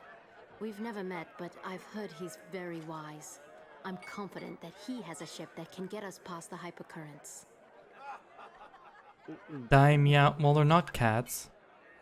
How dare you? Hit the spot. You know, I'm finally starting to feel at home. Kinda wish they were cats. That would have been a sick Are you pun. even listening to me? There's a time and place for that stuff, and this is neither. Tell me, is it really true you can't drink? Yes. That is so sad. But you're a queen. I mean, don't you have wine or champagne at parties or banquets, hangings, any festive thing like that? No. Well, look it. Nobody knows this here. Come on, just give it a try. I guarantee you'll like it. Really. It won't kill you, I promise. In fact, I bet if you take a couple drinks, you might get your memory back. Yeah, it relaxes the mind and other things. You think so? Absolutely. Hey, look at me. You're talking to Jansen here. Bottoms up. Bottoms up. Trustworthy Jensen, they call him. What? You don't like the cheap stuff? No, it's just I've never tasted anything like it before. You don't have to force yourself to drink it. No, I want my memory back. If there's any chance this will help, I'll manage to drink it.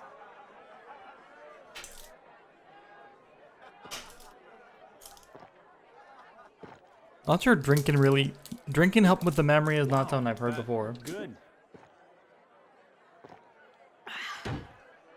Are you, okay? Whew. I feel very lightheaded all of a sudden. It's affecting me like you said it would. Oh, your muscles Yeah, well- are so... Hey, oh! Oh, no.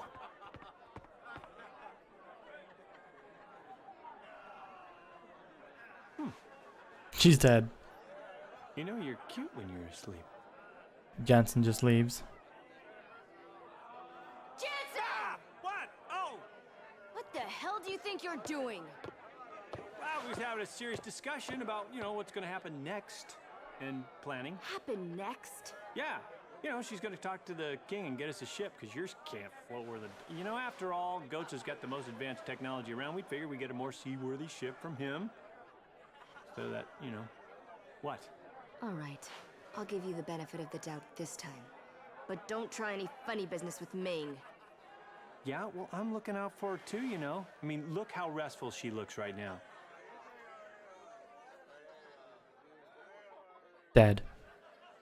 We discovered the way to kill an immortal.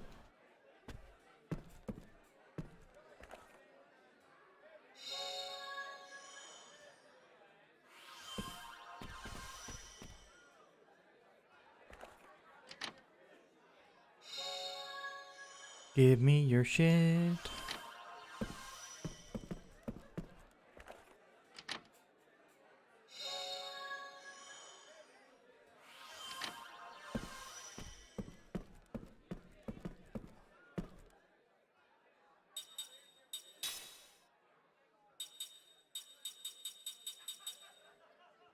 Significant damage on mechanical enemies. Interesting.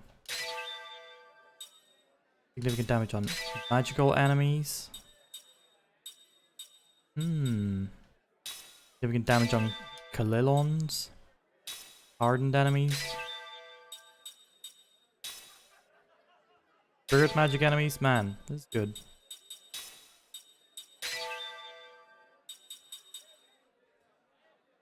This would not be the first time Jensen attempted to drug that lady. Yeah. He's done it before.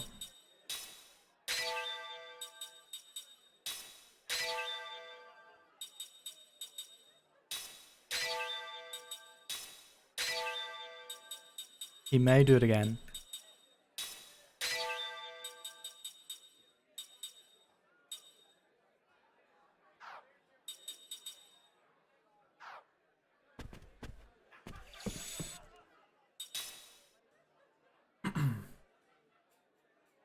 Okay, so we've had a couple glitches. We've had one crash.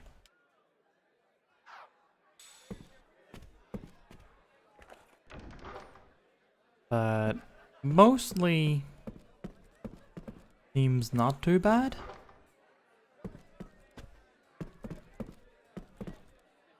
Good to see you here, Kaim. Everyone's just delighted. Strange. Shouldn't Sarah be with you? Do you think Kaim would stop one of these NPCs and be like, please tell me about my life. I'm cleaning right now. Please wait a... Oh, it's you, Kaim.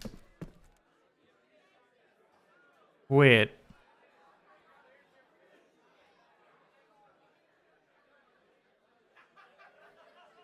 How could this...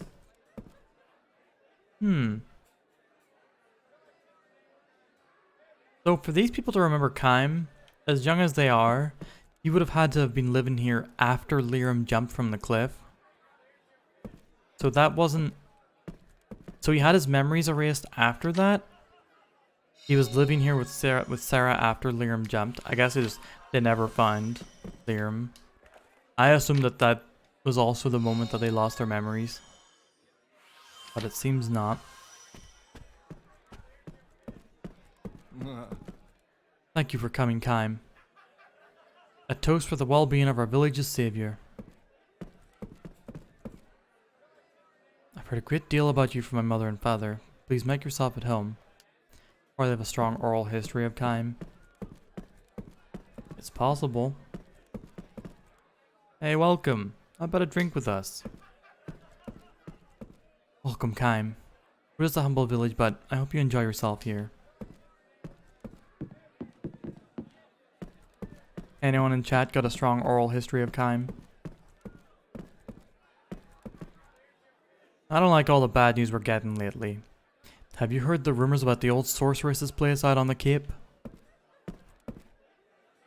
I'm sorry, I just don't feel well for some reason. I'm glad you're enjoying yourselves though.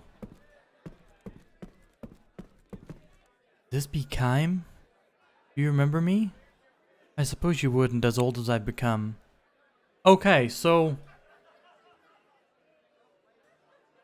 It must have been some time... They must have been living here with Liam. So I'm guessing, yeah, maybe the villagers just know of Kaim.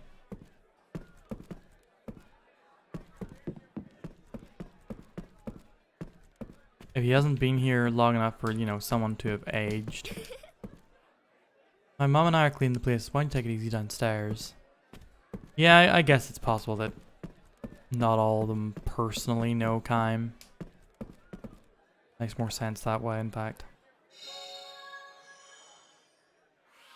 Is this game about time travel? It is not.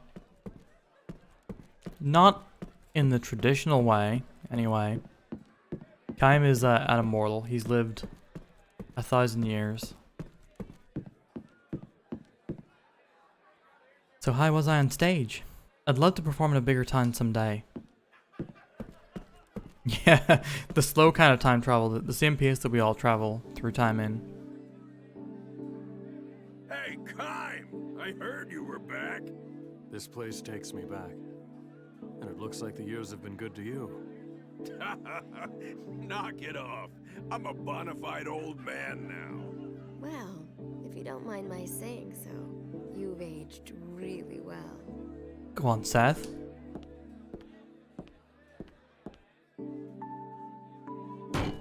Thanks, honey. Drink up. This is on the house. Well, that is mighty nice. I don't mind if I do. Can I have that big, large mug over there? I was only 7 when you saved the village, but I remember you as if it were yesterday. You were a hero to us kids back then. Yeah? Gonna say the following before going to bed. Femboy Kime. I mean, it could work. He is very pretty. So, we're trying to get to Gotza. Forget it. The only way is through the Black Cave. You know what, It's Sassy? been closed off by some old sorceress. Maybe. Sleep well. You've earned it. There's nothing to be afraid of. We'll just bust our way through. It's not that simple. Neither muscle nor magic have had any effect. Although adventurers with plenty of both have tried.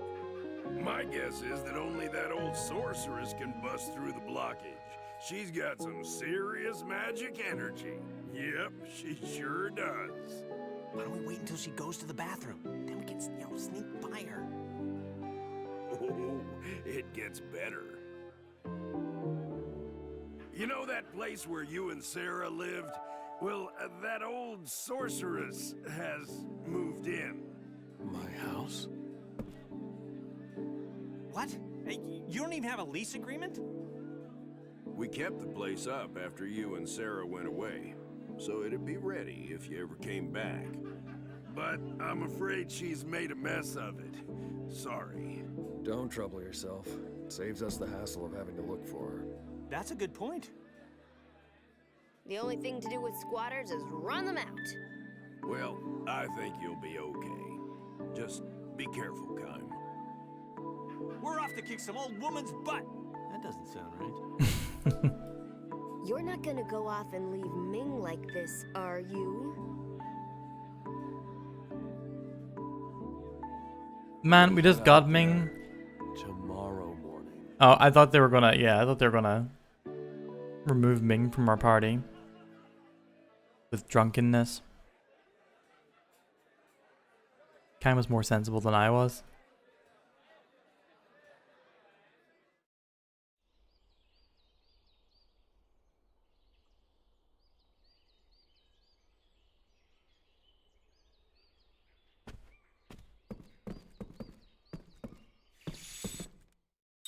Just gonna save as often as I can.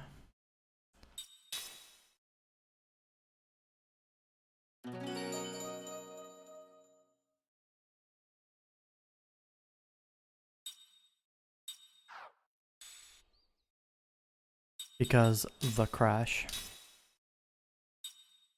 Alright, we'll keep the Herculean ring on him.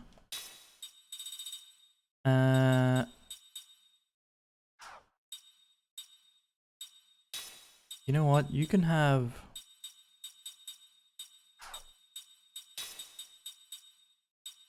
You can have the draining ring. You can have...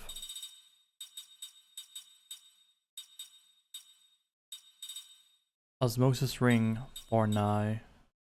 Or soul ring even is better. But I think that Mac might be our suit that targets specific enemy types.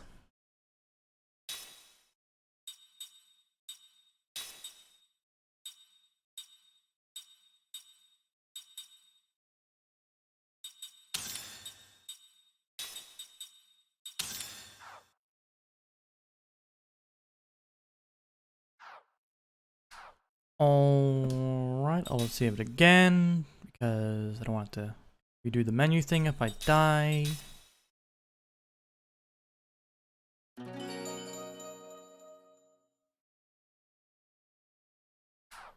And we're off. And we're off.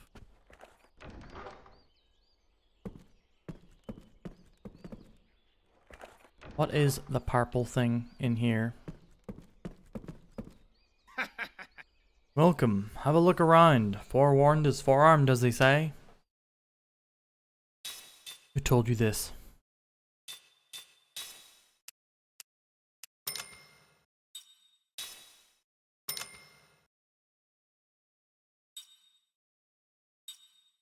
I have a black arm using forbidden rituals for Jansen only. Interesting. Iron Staff, whose magic power is effectively improved by its feathery decor.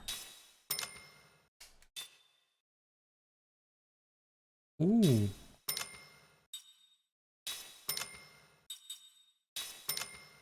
Immunity to Clelon, immunity to Dizzy. Teaches spirit magic. Not bad. Not bad at all.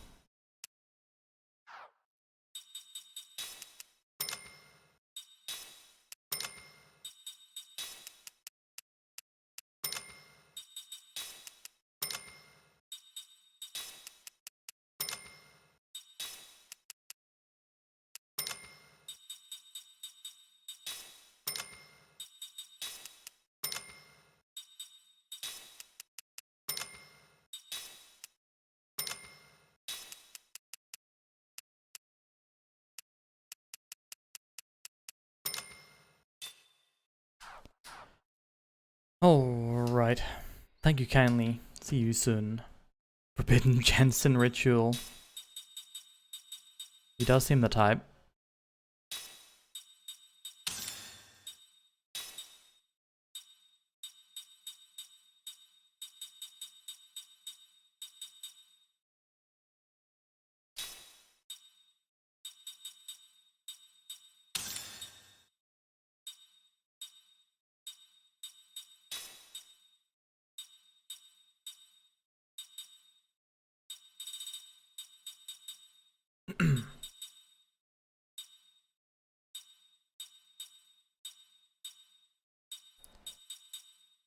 He already knows counter, so we don't need that. Let's just teach him.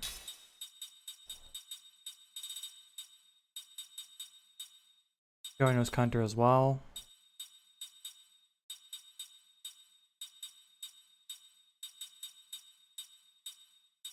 I think she's okay with what she's got.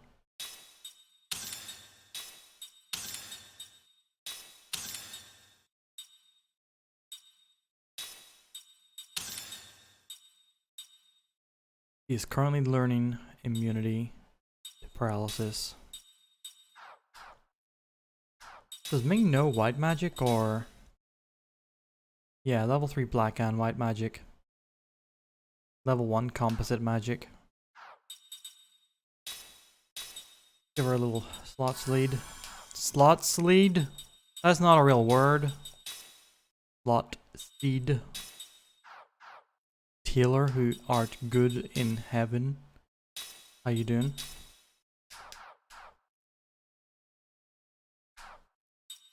Alright. Now I'm gonna go save it. Again.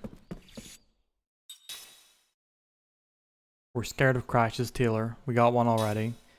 And we've had a few bugs. Freshly napped. Love a fresh nap. You can cast Turn to Stone. She actually does have the spell to gradually petrify people. So it works out. You can cast stone.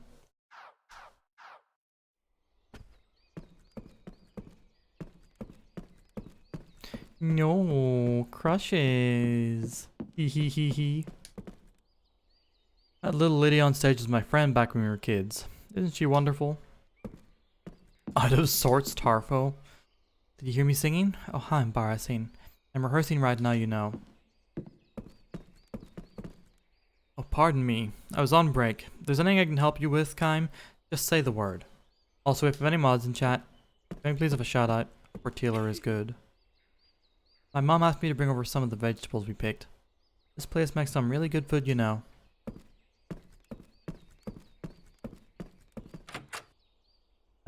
Yeah, Taylor's been playing Bago, a 2D platforming action game that seems incredibly beefy in terms of like levels and stuff to do in that game. Here, let me get you. It looks like there is a lot going on. Yeah, some pretty decent heft to that game. It looks real good too.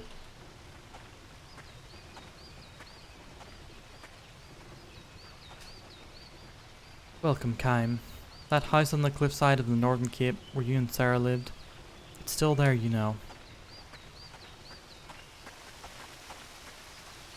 Can't get to Goatsa without traversing through the cave, but with things the way they are these days, sealing it off was the right thing to do. It does also have hats. And it has a protagonist. Oh, wait, I see a pot. You know what we do with pots. We steal from him.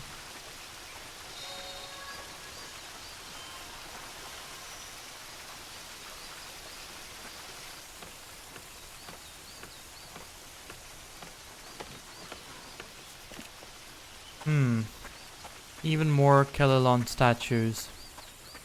Is there going to be something to do with visiting all the Kellalon statues in this village? It's giving me big visit all the Kellalon statues vibes.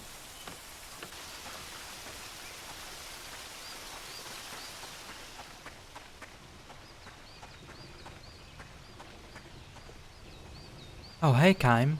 You're Kime, right? My grandfather told me all about you. He gave this to me as a keepsake.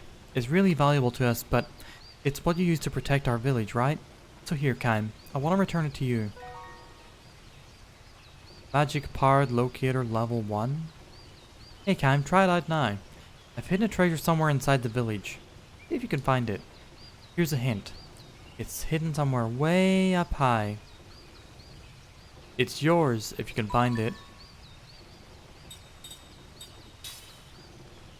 Using the magic powered locator, you'll be able to look for treasures hidden all over the world, but to find treasures you must obtain information on the whereabouts of those treasures. Once you get information on a treasure, it will appear on a treasure screen within the item menu. When you have your magic powered locator and information, there will be a glowing point on the navigation map when you enter the area in which the treasure is hidden. The treasure is hidden at the glowing point. Search for it in the nearby area. You can increase the output of the magic powered locator, enabling you to find a lot more treasure than you would a level 1 locator. Okay. Kid. I'll play your minigame, which just amounts to running around. And following clues, I guess.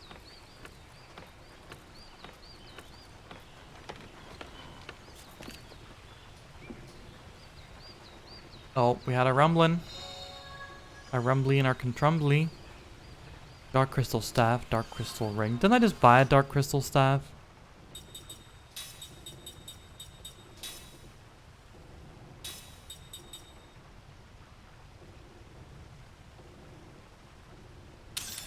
And what does the dark crystal ring do? Whoa! Wind damage, terror, and significant damage on magical enemies. Pretty sick. Pretty sick.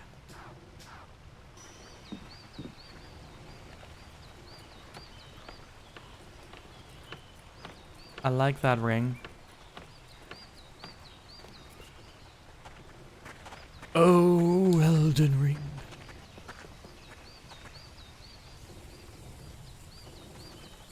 I've been in my fair share of battles, but one day, just as I was swinging my sword at someone, I suddenly thought, man, I wish I could have been a baker. I had no idea how a thought like that came to me, but after that battle, I quit the army. I've made my living begging bread ever since. Fucking card. Whatchamacaller? Elisa? Alicia? Whatever you call her. From Valkyria Chronicles. She baked bread and killed people. Kime recalls a memory that was locked deep within his heart. It's called Valkyria Chronicles.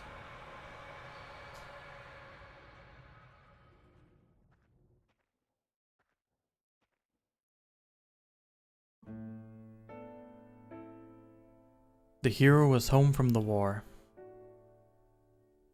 He had performed gallantly on the battlefield, advanced to the rank of general, and made a triumphal entry into the village of his birth. The villagers welcomed him with a festive celebration. The grown-ups were treated to drinks beginning in the afternoon, and the children received sweet confections. The cattle and sheep in the pastures that supported the villagers' livelihood, whether because they were excited by the unusual commotion or were welcoming the hero in their own way, sent especially shrill cries reverberating into the blue summer sky. General, you're the pride of our village. Obviously full of pride himself, the head of the village thrust out his chest as he delivered his congratulatory address in the welcoming ceremony. To think that the foremost hero in the army came from this tiny village is so incredibly exhilarating and gratifying. I am sure our ancestors are overjoyed as well. The throng crammed into the village square burst forth with cheers and applause. According to the official figures released by the army the other day, General, you brought down at least 2,000 enemy soldiers with your own hand. A thunderous roar shook the square. That's a lot of people. Okay, no commenting during the stories. Come to think of it, the population of this village is less than 1,000. This means, sir, that you managed to bury more than 2 of these villages worth on your own. How fortunate for us that you were not one of the enemy. If by any chance there had been a warrior of your caliber on their side, we'd all be resting in a hilltop graveyard by now. A few of the women frowned momentarily at this remark, but the men, full of liquor, responded with an explosive laugh. Sitting stage center, the general lightly stroked his dignified beard. No one present knew that this was his habit whenever he was perplexed. When he left the village to join the army, he was just an ordinary soldier, a long way from growing a beard. General, you are truly the savior of our army, and indeed of our entire nation. I understand you will be leaving for another battle tomorrow, but we all hope that you will thoroughly enjoy yourself on this rare visit to your birthplace. The village chief ended his greetings and withdrew to the wings, whereupon the village's #1 entertainer bounded onto the stage in the most comical way he could manage. "Dear General," he cried, running over to where the great man was seated and going down on his knees. "Oh, hear my plea." The general looked at him uncertainly. "Is there any possibility that you would lend me the sword at your side, if only for a moment?" Perplexed though he was by all this, the general, impelled by the audience's applause and cheers, handed the man his tasseled and jewel-encrusted sword. The man bowed deeply as the sword entered his outstretched hands, and again he cried, "My gratitude knows no bounds." Pretending to stagger under the weight of the sword, he came to the front edge of the stage and held the weapon aloft. "And now, ladies and gentlemen, I will reenact the event that raised our dear general's fame to the heights in a single bound, when he hacked 18 of the enemy into little teeny tiny bits." The audience cheered wildly, and the man, with exaggerated movements and commentary, swung the sword in a great arc. The audience knew exactly what he was doing. The general had not only made a name for himself for his strategic prowess, but was also widely acclaimed as a warrior on the battlefield. He did not rely solely on his weapons, but, in the end, leveled his opponents with his sheer physical strength. This too was a matter of the utmost pride for the villagers.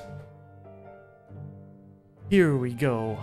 1 man down, 2 men down. Flip the sword back, 3 men down. 4th man slashed diagonally right across the shoulder.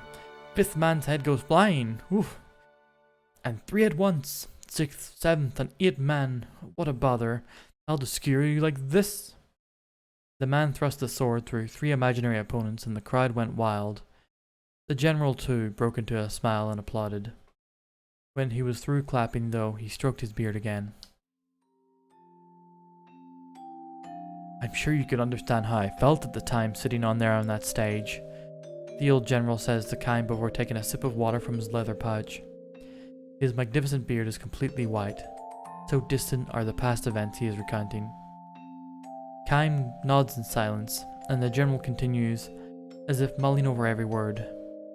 "The more you know about war, the more you feel that way." I'm sure the villagers meant well.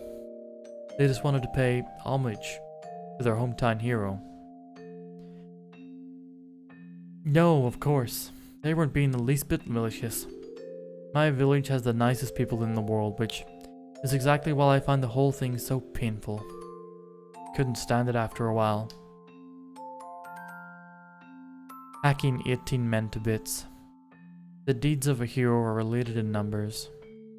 Surely the man who playfully swung the general's sword on stage that day could never have imagined the ones who lost their lives in the battlefield. The agonized expressions on their faces, the curse in their eyes as they stared into nothingness. But that's alright too. People who live peaceful lives don't have to know about such things. That's what people like us are for. To keep their lives far away from the battlefields. Don't you agree? Thanks to us and our killing of enemies, the people we're supposed to protect don't have to know anything about the bloodiness of war. Unless you believe that, what's the point of people killing each other? Kaim says nothing in reply. Without either affirming or negating the old general's words, he stares vaguely at the general's troops. What'd you say your name is? Kaim? I suppose you've killed more enemy soldiers than you can begin to count. There is no way I could count them all. I thought so. You have a flawless build. The kind that can only be tempered on the battlefield. Only a man who has survived one battle after another can carry himself the way you do, with complete naturalness. How does a man like you find himself driving a horse cart over a mountain pass? Kaim is ready to leave without answering if the old man asks him such a question, but the general inquires no further into Kaim's background. Instead, there is a sense of relief in the smile he bestows on the sight of Kaim resting his horses at the pass. I was 16 the first time I went into battle. After that, I just kept running from one fight to another until I made it all the way to General. At first, I remembered the faces of the men I crossed swords with and killed. Even if you don't try to remember them, they get carved into your memory. I had terrible nightmares, and try as I might, I could never seem to wash off the stench of blood that splashed on my face and hands. That was a hallucination, of course, but it got so bad once that I spent a whole night in a river trying to wash myself off.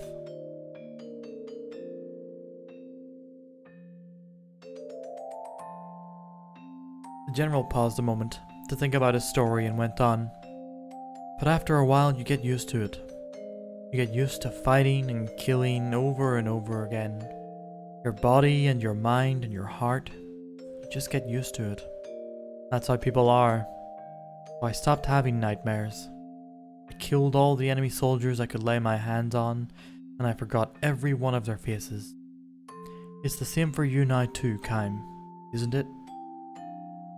Maybe so.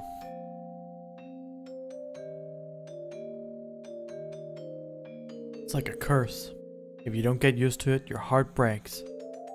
On the other hand, do get used to it, your heart probably ends up breaking someplace deeper down. The general casts a fond glance towards his resting troops. Then, slowly lifting his gaze far down to the foot of the mountain, he says, "So that's what it was like for me back then, when I returned to my birthplace in triumph." For the final event in the welcoming ceremonies, several children mounted the stage. And now, in honor of our hero, the children will present to the general a floral wreath, more marvelous than the greatest medal there ever was. The audience went wild again. When the children put the wreath on his neck, the general favored them with a warm smile, the first honest smile from the heart that he had managed since climbing onto the stage. And finally, as a special treat for the general, who has been galloping from one battlefield to the next, far from his native place, the children's chosen representative will read his own original composition, spelling out the joys of the peaceful life of the village. With a look of grim intensity, a small boy barely old enough to go to school unfolded his composition and, gripping it in two hands, began to read aloud from it, straining to make himself heard.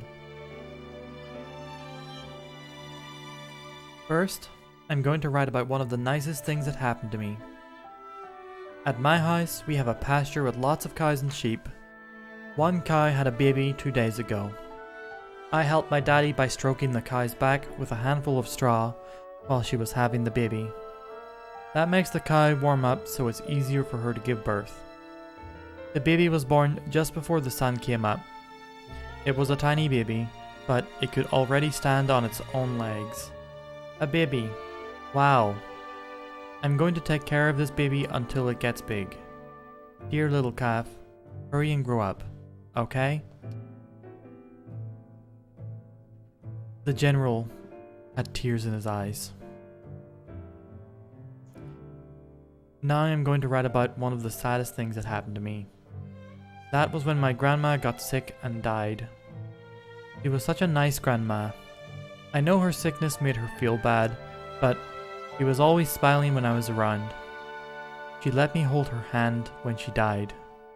I watched her face the whole time because I knew I wouldn't be able to see her anymore, and I wanted to remember her, even after I grew up. She just kept smiling and smiling for me to the very end. That's why she is always smiling when I think of her. Are you looking down on me from the sky, Grandma? I will never forget you as long as I live. Tears were streaming down the general's face.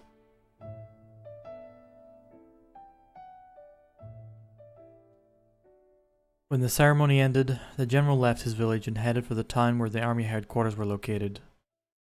There, he wrote a long letter to the king and gave his sword to his most trusted lieutenant. The general had decided to retire.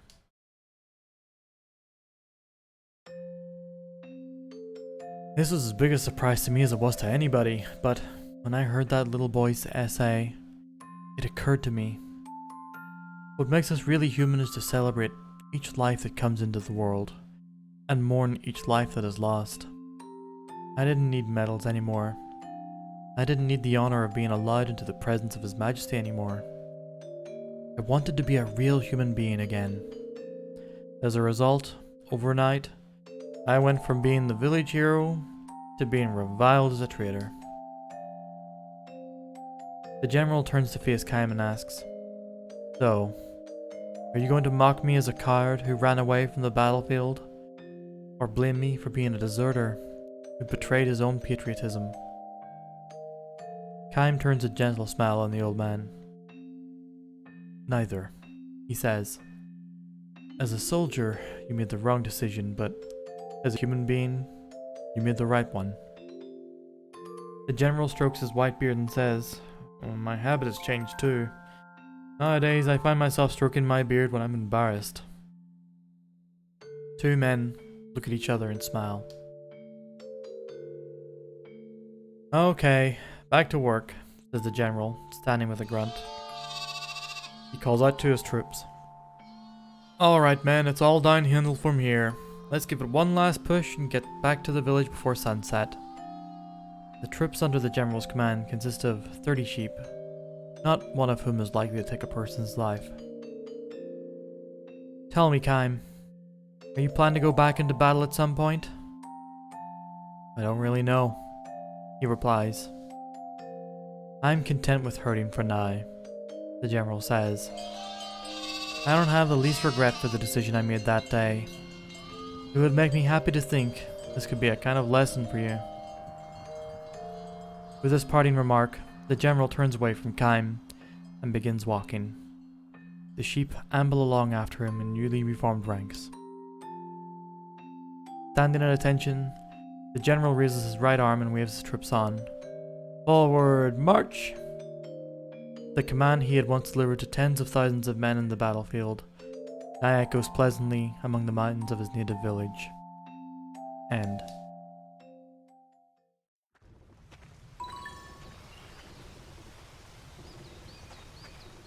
Wait.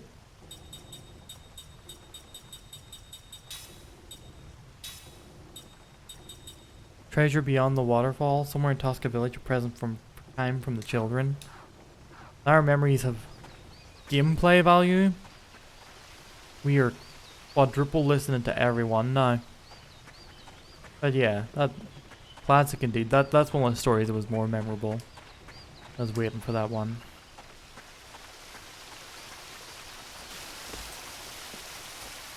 Hey, Port. Good evening.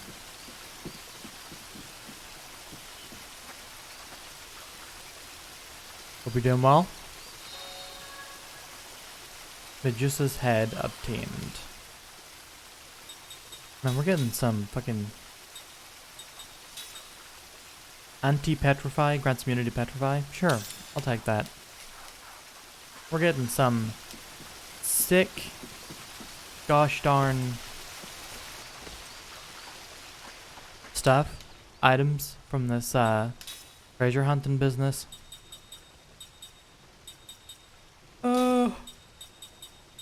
Level 1 spirit magic, she's already learning that.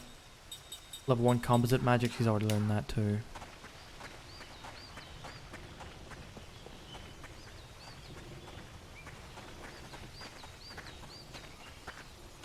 Lilona is the guardian spirit of the village, but I have to be good or else he won't protect me. Everyone seems pretty scared of that old sorceress, but I don't think she's any kind of monster. I saw her, that old sorceress. Her face was a mess. She looked like a monster. Something's definitely wrong with that old woman, I tell you.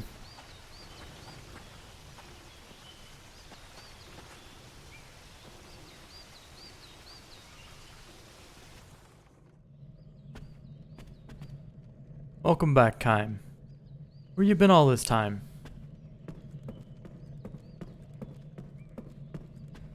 Fucking stealing shit from people's houses? Don't talk to me. Gonna steal shit from up here too. A cat's watching me.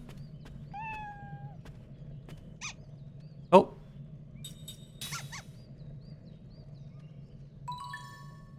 Ooh. Ooh.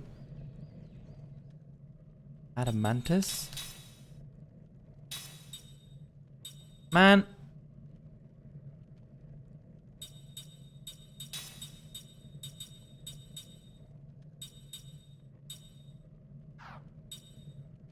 It is 2 levels weaker than my current sword. Although that's pretty cool. Water, bio killer, MP absorb, I like that.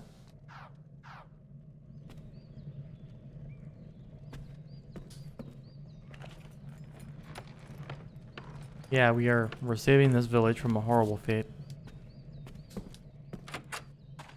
Really, I am a hero.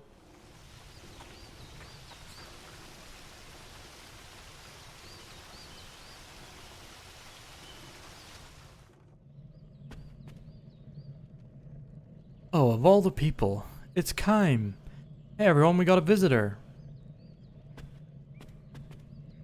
I was gonna play with my brother, but he's not home.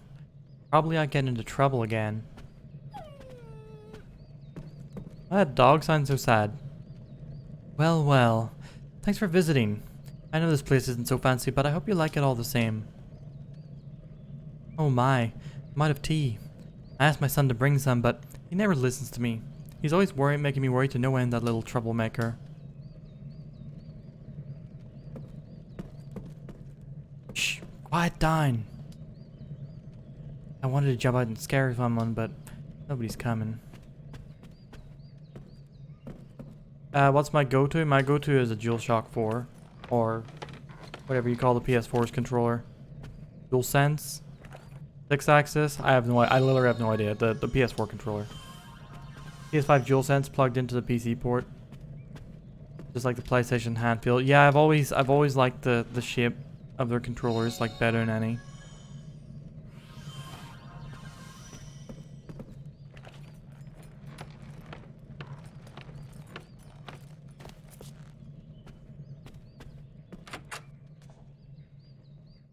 Hand feel.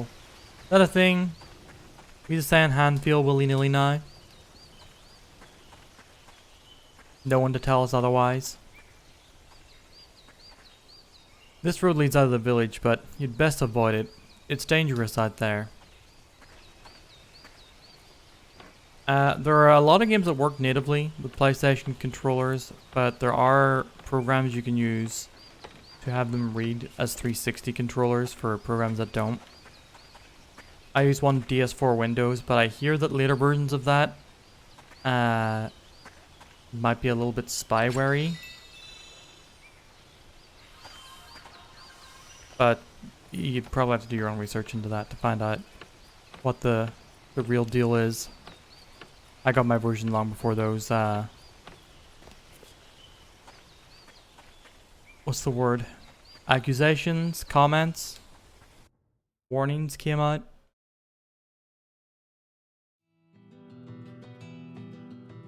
And I also scanned it for spyware, which it did not show.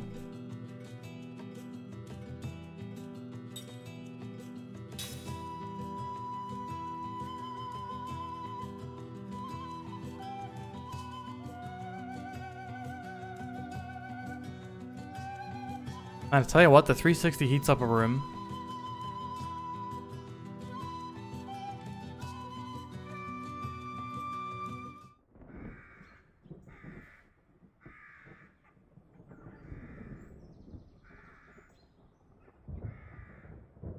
Old Sorceress's Mansion. So this is the home of the old sorceress. Gives me the creeps. It's so strange.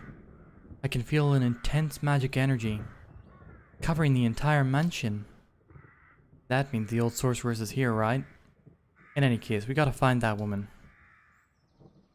Scared. Don't be such a scaredy cat, Mac. What's so scary? This is the house where Mom used to live with Kaim and everyone. I know, but someone else is living here now. That's... well, yeah, but... Look, let's just be careful, okay? You don't have any idea what we'll find inside. Auto hotkey script that does custom button combos and such.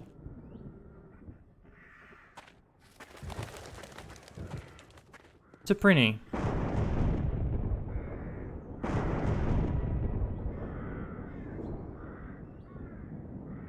Oh, I didn't mean to summon thunder whenever I said your name.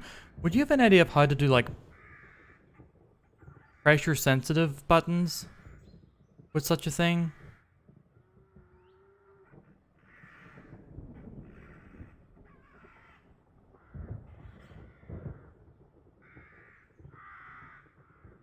Whoa. Like, the PS2 controller naturally reads pressure sensitivity in it, and there are certain games, one in particular, the Bouncer, that reads light and heavy punches and light and heavy kicks. And I've been looking at buying a PS2 controller just to, you know, get pressure sensitivity built in. I wonder if there's like any script that any method to recreate it without having to spend like 25 quid. Did you see that?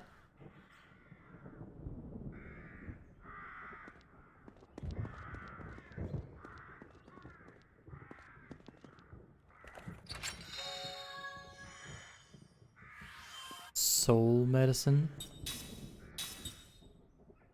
Gold colored medicine restores the HP and MP of one party member. No need to spend any quid. Well, I mean that's the thing. I don't even think you'd have to. I don't even think that you'd need, like, that's the thing. I think that EPSXE could it can do that itself. Like, you can set buttons to be different levels of pressure pressing, but I'm wondering how would you get it to work on a controller without, you know, having to assign buttons that aren't on the controller.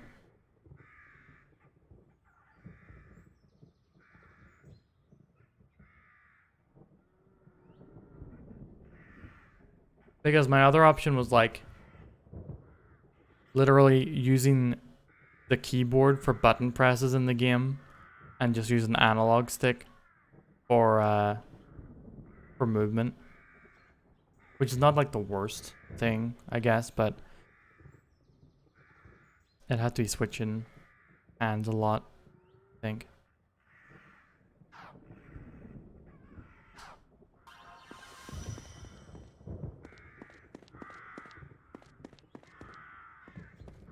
HK, that's auto hotkey, I'm guessing. Yeah, I'll take a look into it. Take a look into it.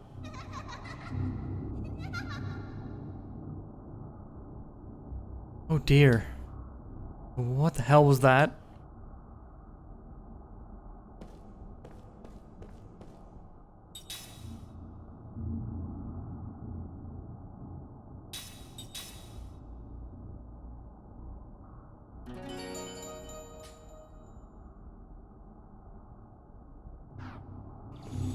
I'm just seeing that Kaim is level 23.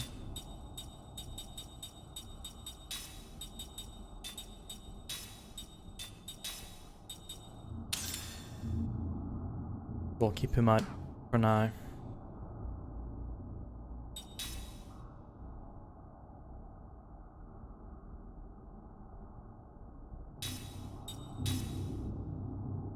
Haven't fired the appropriate analog level when you press a controller button.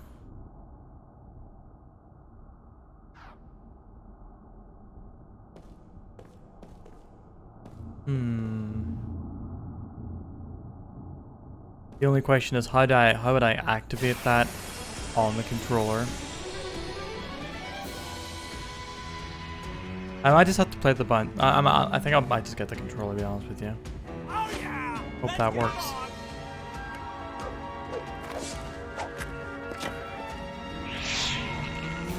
Oh shit, that's a lot of dudes. Magic enemies, Tempter, unidentified life form. We're all frontliners too.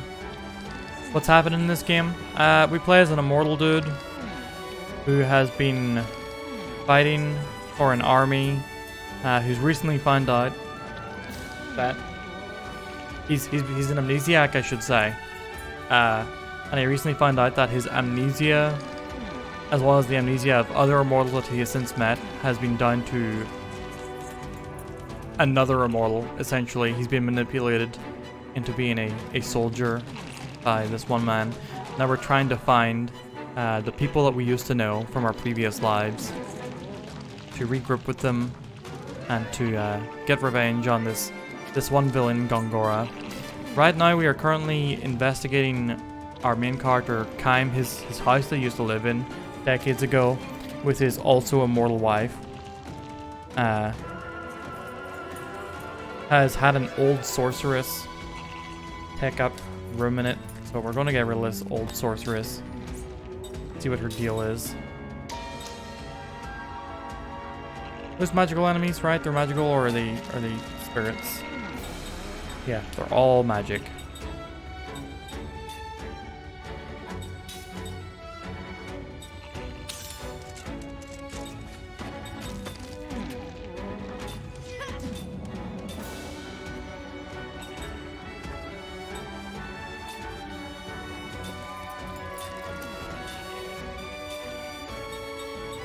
None of you did have elements, so I guess I'll just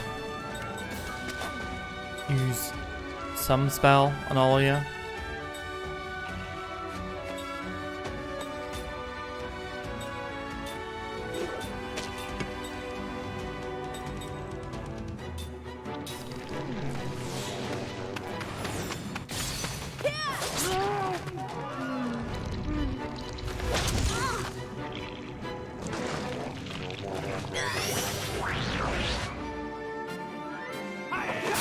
Yeah, I do a recap of the events of like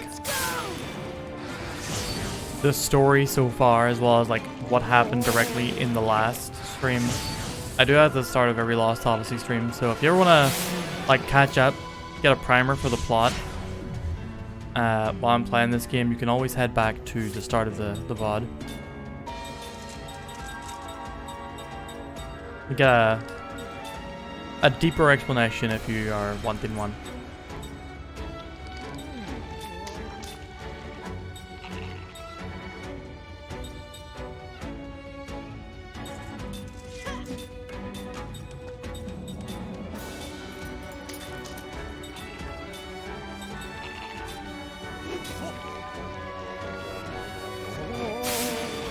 stone. Like, fuck, that missed. I don't know what its effect is hitting me at the moment.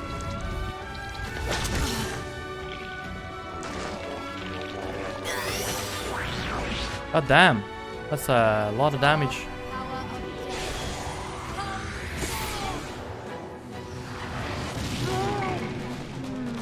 Shit.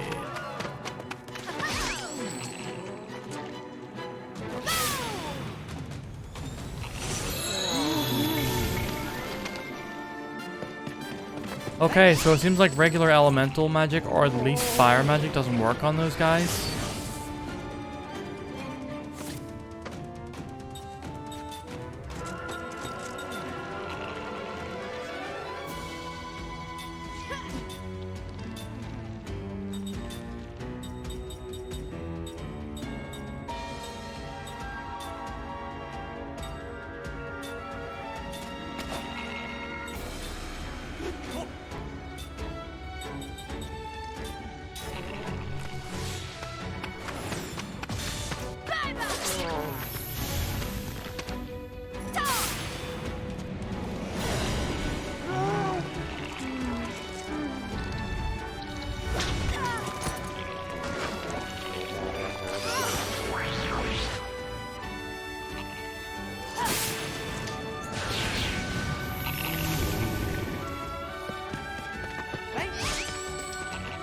With him, any higher concept plot setups go whoosh over the head.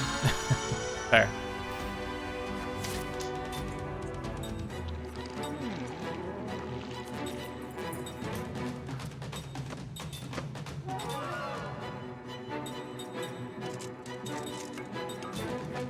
I really want to steal the waterfall cluster.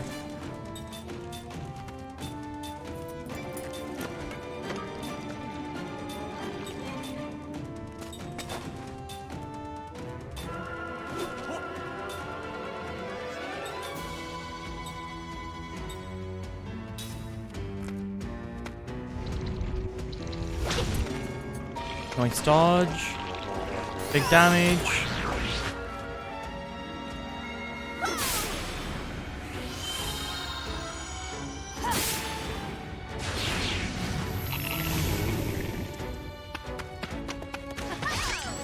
Nice, we got it.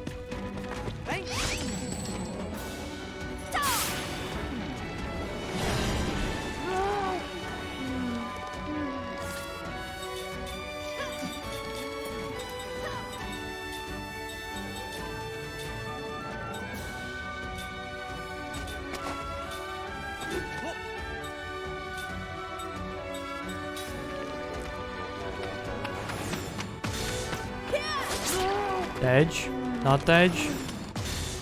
Edge. Edge.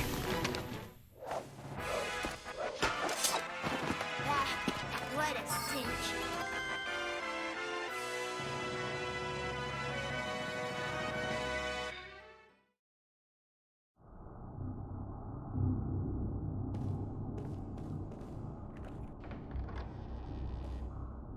Oh, I saw a little sparkly there. Sure, that's something we can get. That ghost child looks a lot like the child Liam we've seen in our flashbacks. Liam being our daughter who we forgot about in our amnesia. We watched her jump off a cliff as a child, only to later find her alive, older than us. We actually found her on her deathbed, which is why we have these two kids in our party. They're actually our grandchildren. Gongora had bewitched our daughter into jumping off a cliff when we presumed she was dead. Turned out she survived and was raised in a distant time.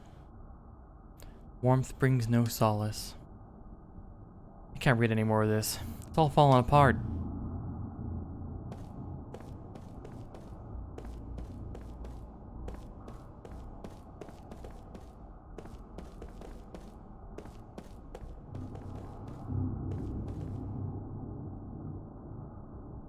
It's a bit dirty, but it's a regular mirror, isn't it? But I swear I saw something went in there just now. Seems like something was broken off from the frame. Right there. I think I remember a jewel of some kind fitted in there as decoration.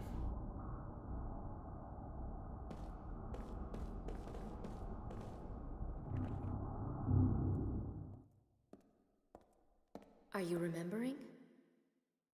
Yes. Our grandma lived here?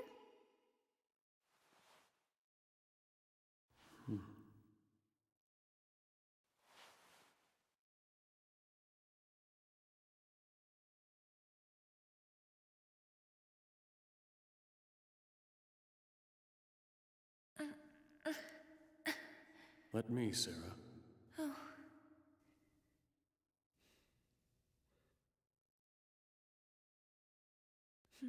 Here. Thank you. Damn, we used to have a cute ass wife. What happened? Not too smart, eh? Gungora will pay for the crime of taking my cute ass wife away from me.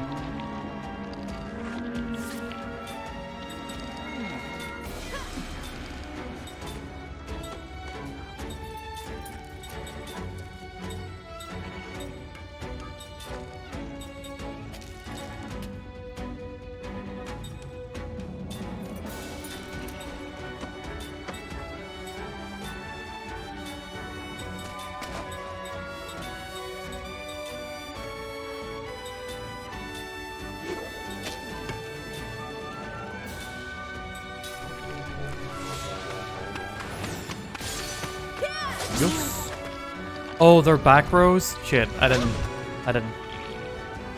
use that.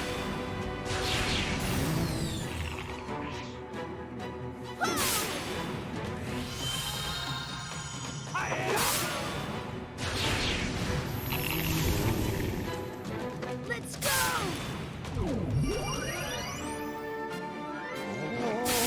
Miss. Thank you. Yeah, this is legit, like... Oh, she's gradually petrifying.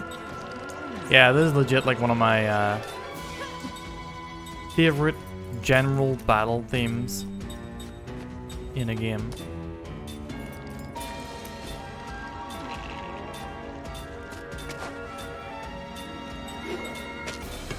Can you can't cure... Can't cure petrification yet. The crits, thank you very much for the Persona 5s. Okay, so regular weapon attacks will work on that guy.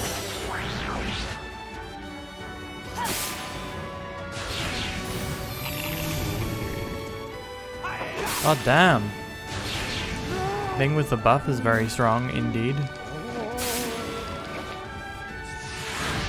Oh shit, now Mac's gonna turn to stone as well. Man, fuck these ghosts.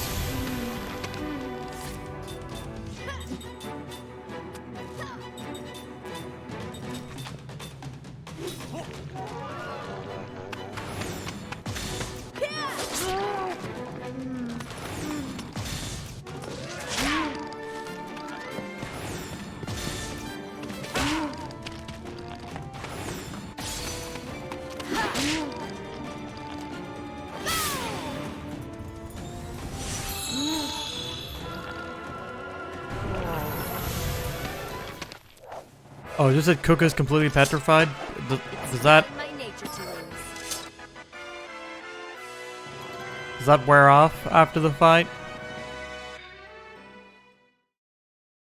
Kaim is currently the highest level character, so he is taking a rest. Kaim is not who I'm looking for. Are you still petrified? Are you okay? I think she's okay. She just didn't get experience for the fight.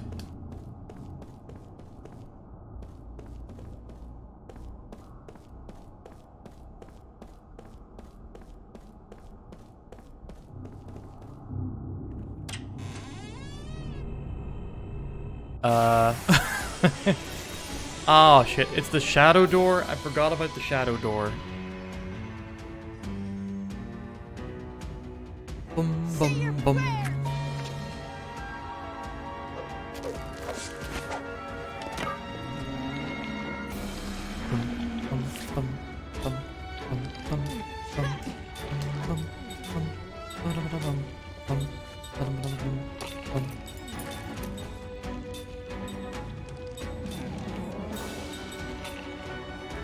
Actually, let's kill the little tempters first.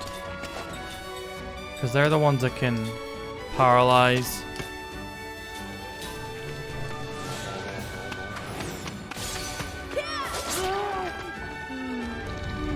Or not paralyze, petrify, rather. Ooh. Frontliners getting hit with some heavy absorbs.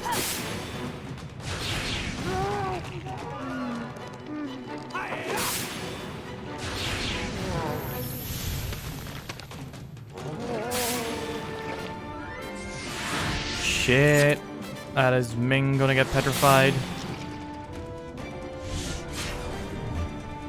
Cook's been hit by fear. Don't know exactly what that does.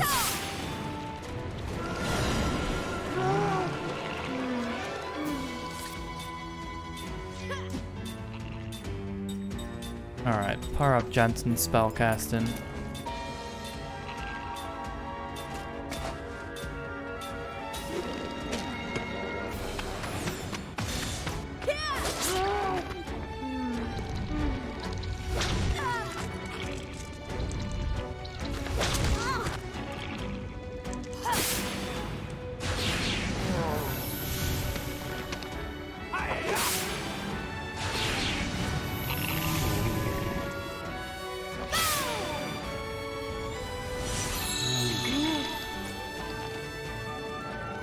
Didn't really need to power up Jensen's spellcasting this. This crew's gonna die fairly soon.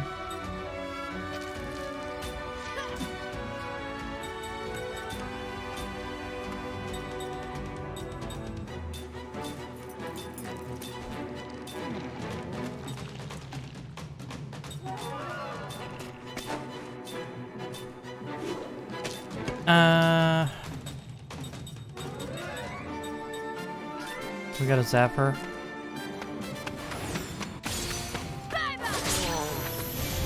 Oh, not gonna need it. Battle's gonna end this turn.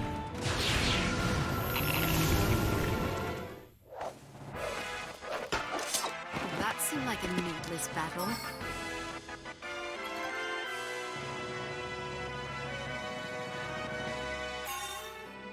Ming learned level 3 spirit magic. Nice.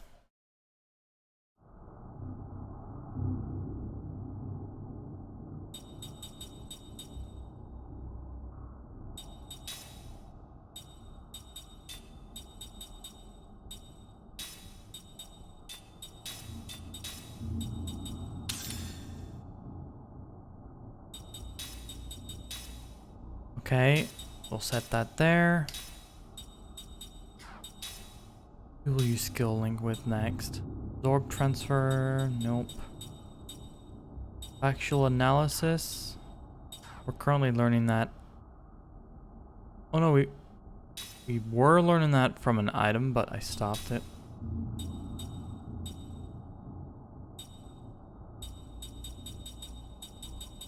Yeah, Angel Heart seems good. Increases the power of our healing spells. Nice to have a few people like that.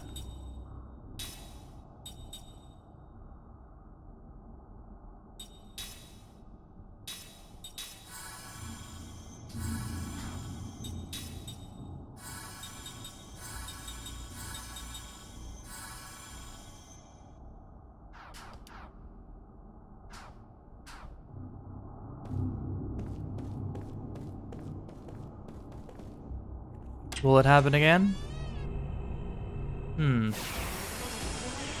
It sure did.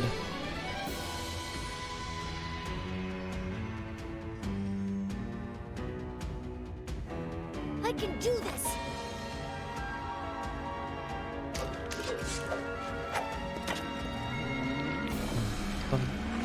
bum, bum, bum, bum, bum, ba-da-ba-da-bum, bum. Spirit killer. Do we have a magic killer? Don't have magic killer. Oh, there we do. Magic killer.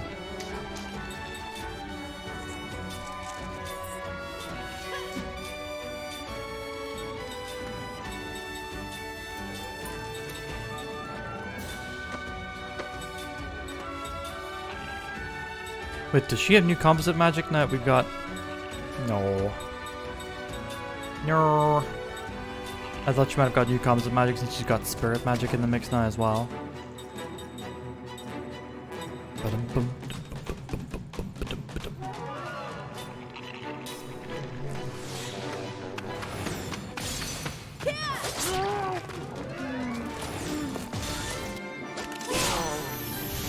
Oh damn.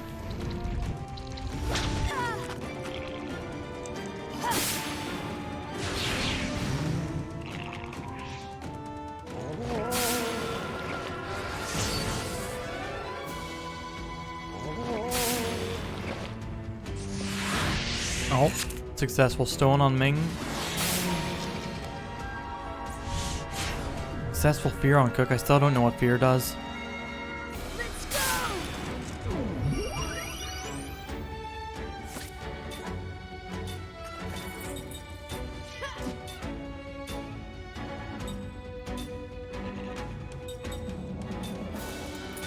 Ming, no.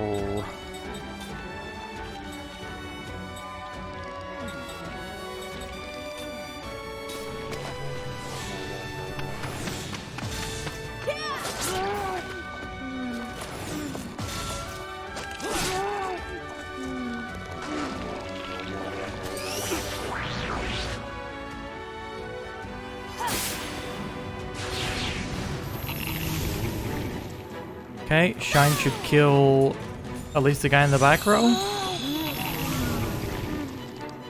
Let's go!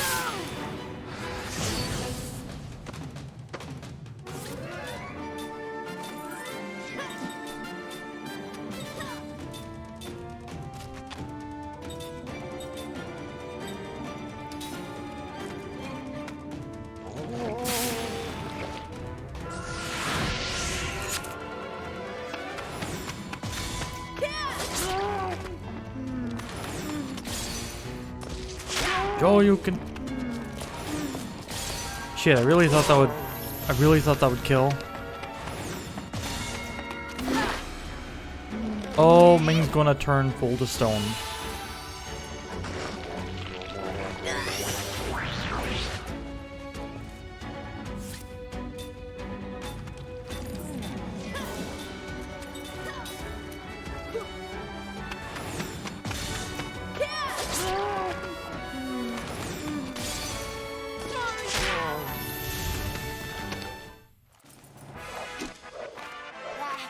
What a cinch. Ming just chilling back there.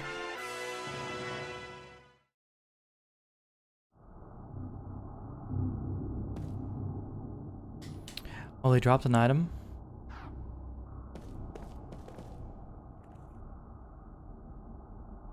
What's this?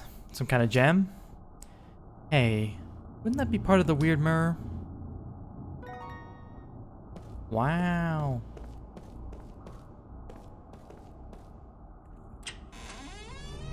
Oh no!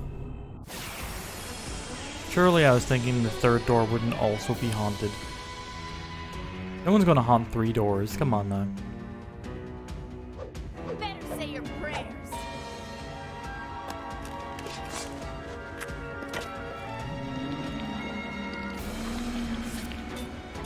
Alright, so these guys are gonna...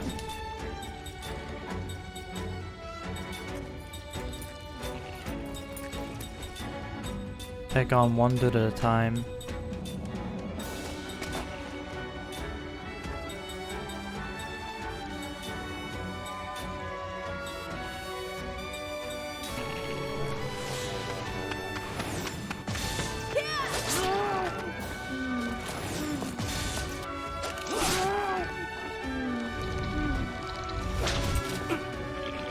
Okay.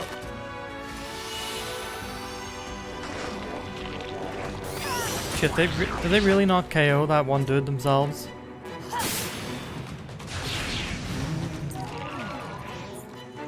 Let's go!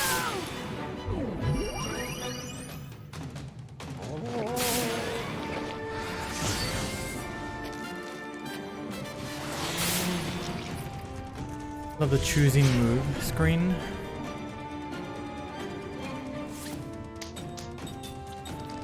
Yeah, it's got nice dynamism to it, which is pretty important actually. Pretty important that, you know, things move around in a video game like this.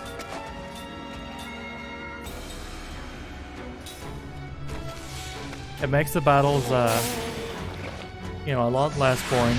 I remember someone was doing a thing like looking at the problems with modern Pokemon games, and like even little differences like the lack of camera movement in a lot of games makes them feel so much more static and boring to play in comparison to previous games in the series.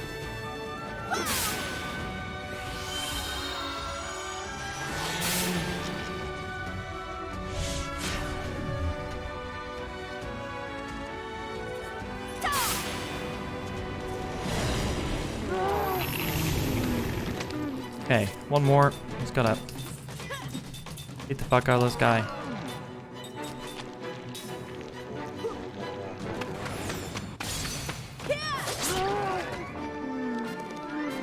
Bag is terrorized. Okay, so that's what fear does.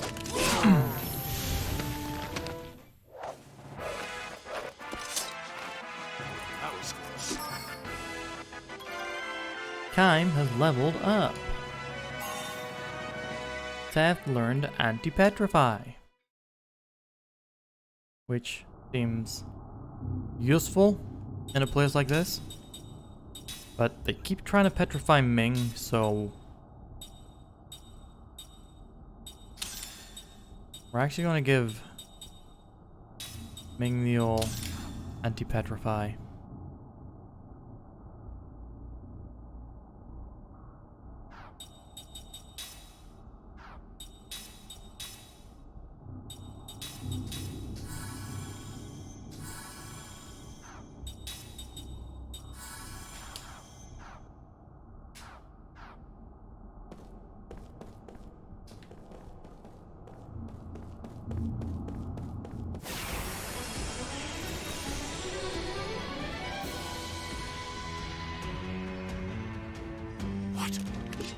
What?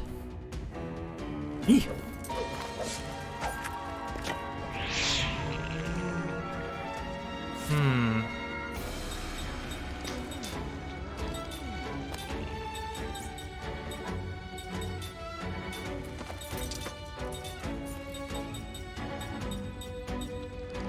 Oh, she needs some level 3 magic. That's what she's missing.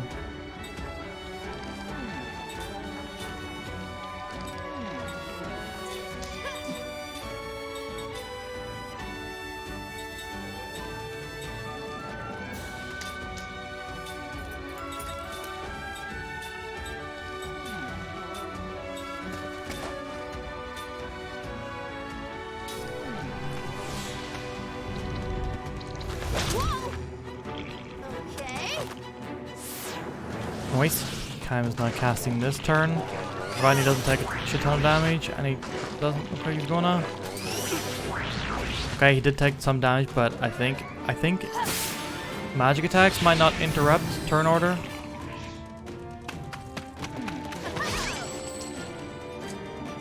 Let's go!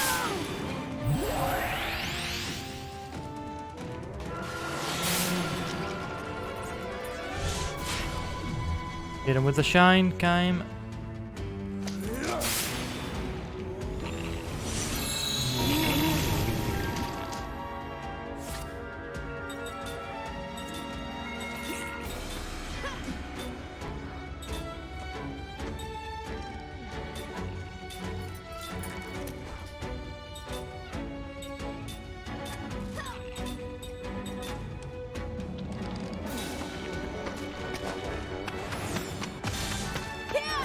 Oh, this isn't gonna be enough to kill. I was hoping that Ming would Move faster. Get rid of that, those defenses.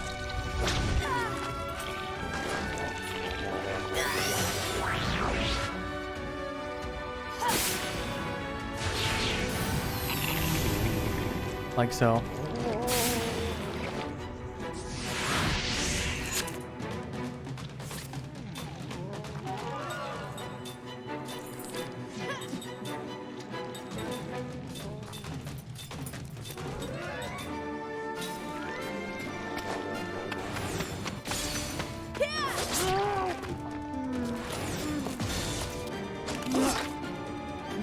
What the mess? God damn.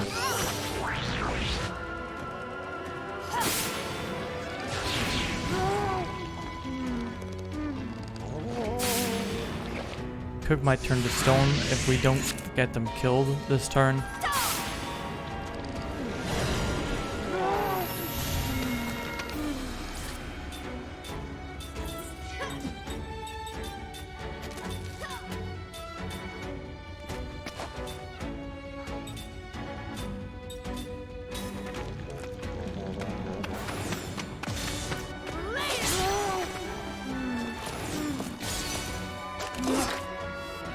The misses? Come on, Kime. I wonder if fear also makes you more likely to just straight up miss attacks as well. I wish I was stronger. Ming has learned Angel Heart.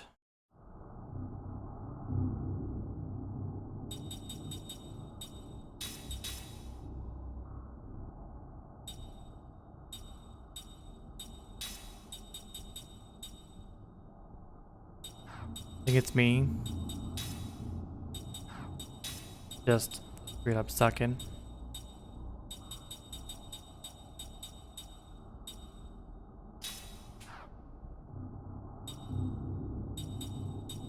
Being bad at video games.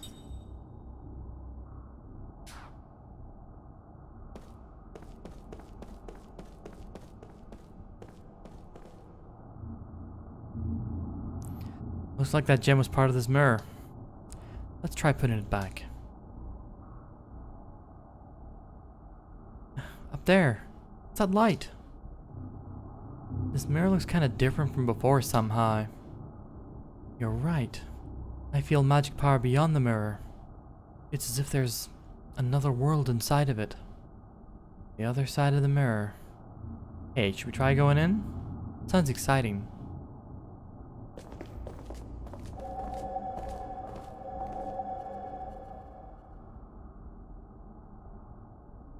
Can we like debate this first?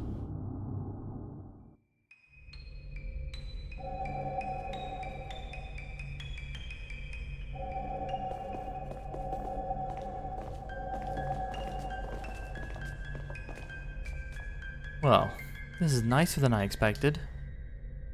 Looks like the same room as before, but it almost seems like someone was living here until just a moment ago.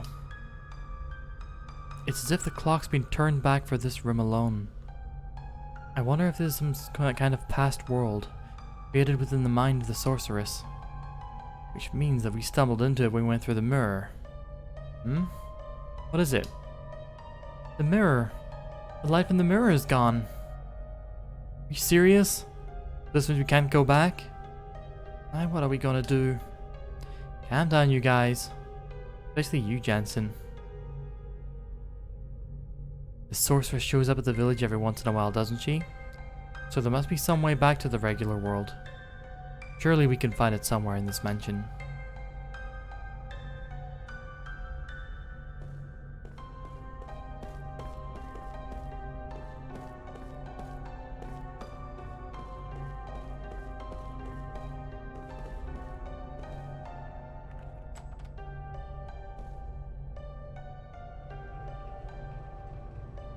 Hey, what's up, CNX? Welcome. This is also a favorite of mine. Sure. The first time replaying it since it first came out. Hope you're also enjoying it. There it is again. It went straight into the mirror.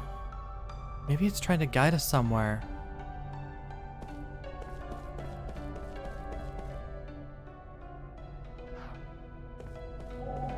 Oh. Another corridor? Sheesh. Here's me getting all worked up over nothing. Probably gone to the other side. The windows and doors are all on the opposite side from before. It's all been well maintained. This mansion couldn't be very old in this world. Damar Atoll is very good. Yeah, I found it. And the silver Kalelons, but I have yet to defeat a silver Kalelon. Look, the mirror. Some kind of strange light is coming out from the top. So, this mirror has been the way back to the regular world all this time. And it's sitting right at the opposite side of that mirror.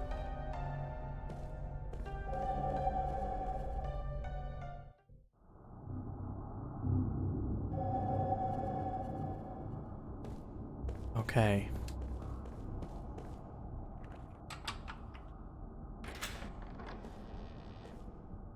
Casting support and gamble. See, I've not got... Well, I've got casting support, but I haven't got gamble as of yet.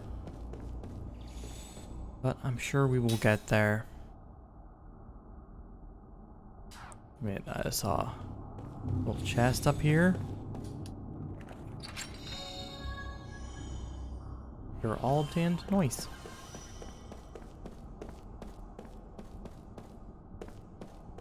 You don't need... It's okay, CNX. You don't need to, like, give me any tips or anything. I'm okay, discovering things as is. But I appreciate the helpful intent.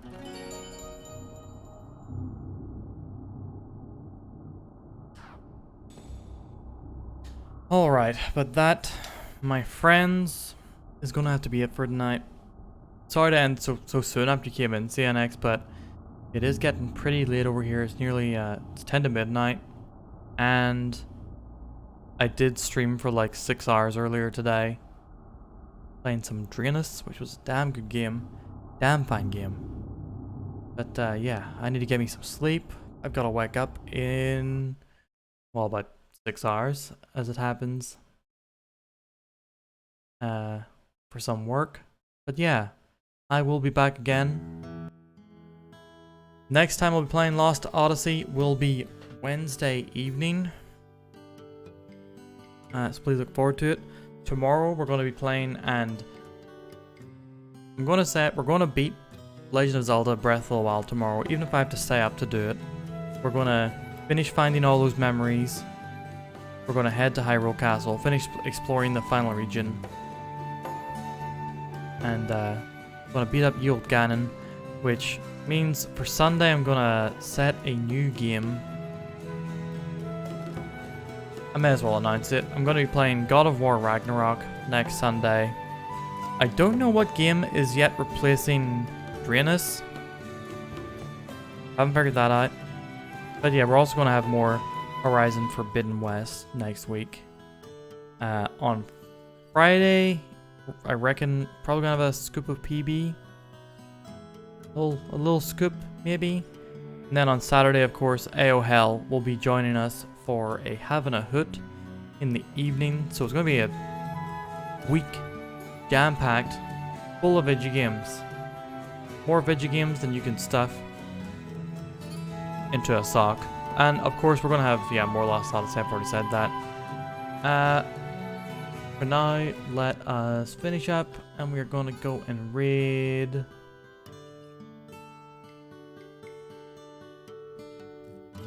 our beloved Runetuth. Currently playing Disco Elysium, which do not wish to see. I'll be jumping out as soon as we do raid, but y'all go say hi to Runetuth, and I'll see you soon, I hope. If not tomorrow, I will see you sometime later in the week. And oh yeah, big thanks to Cian Gazi, V Genesis, and the Flipper for the raids. I greatly appreciate it. Yeah. Until next time, take care everybody, be good, and bye-bye.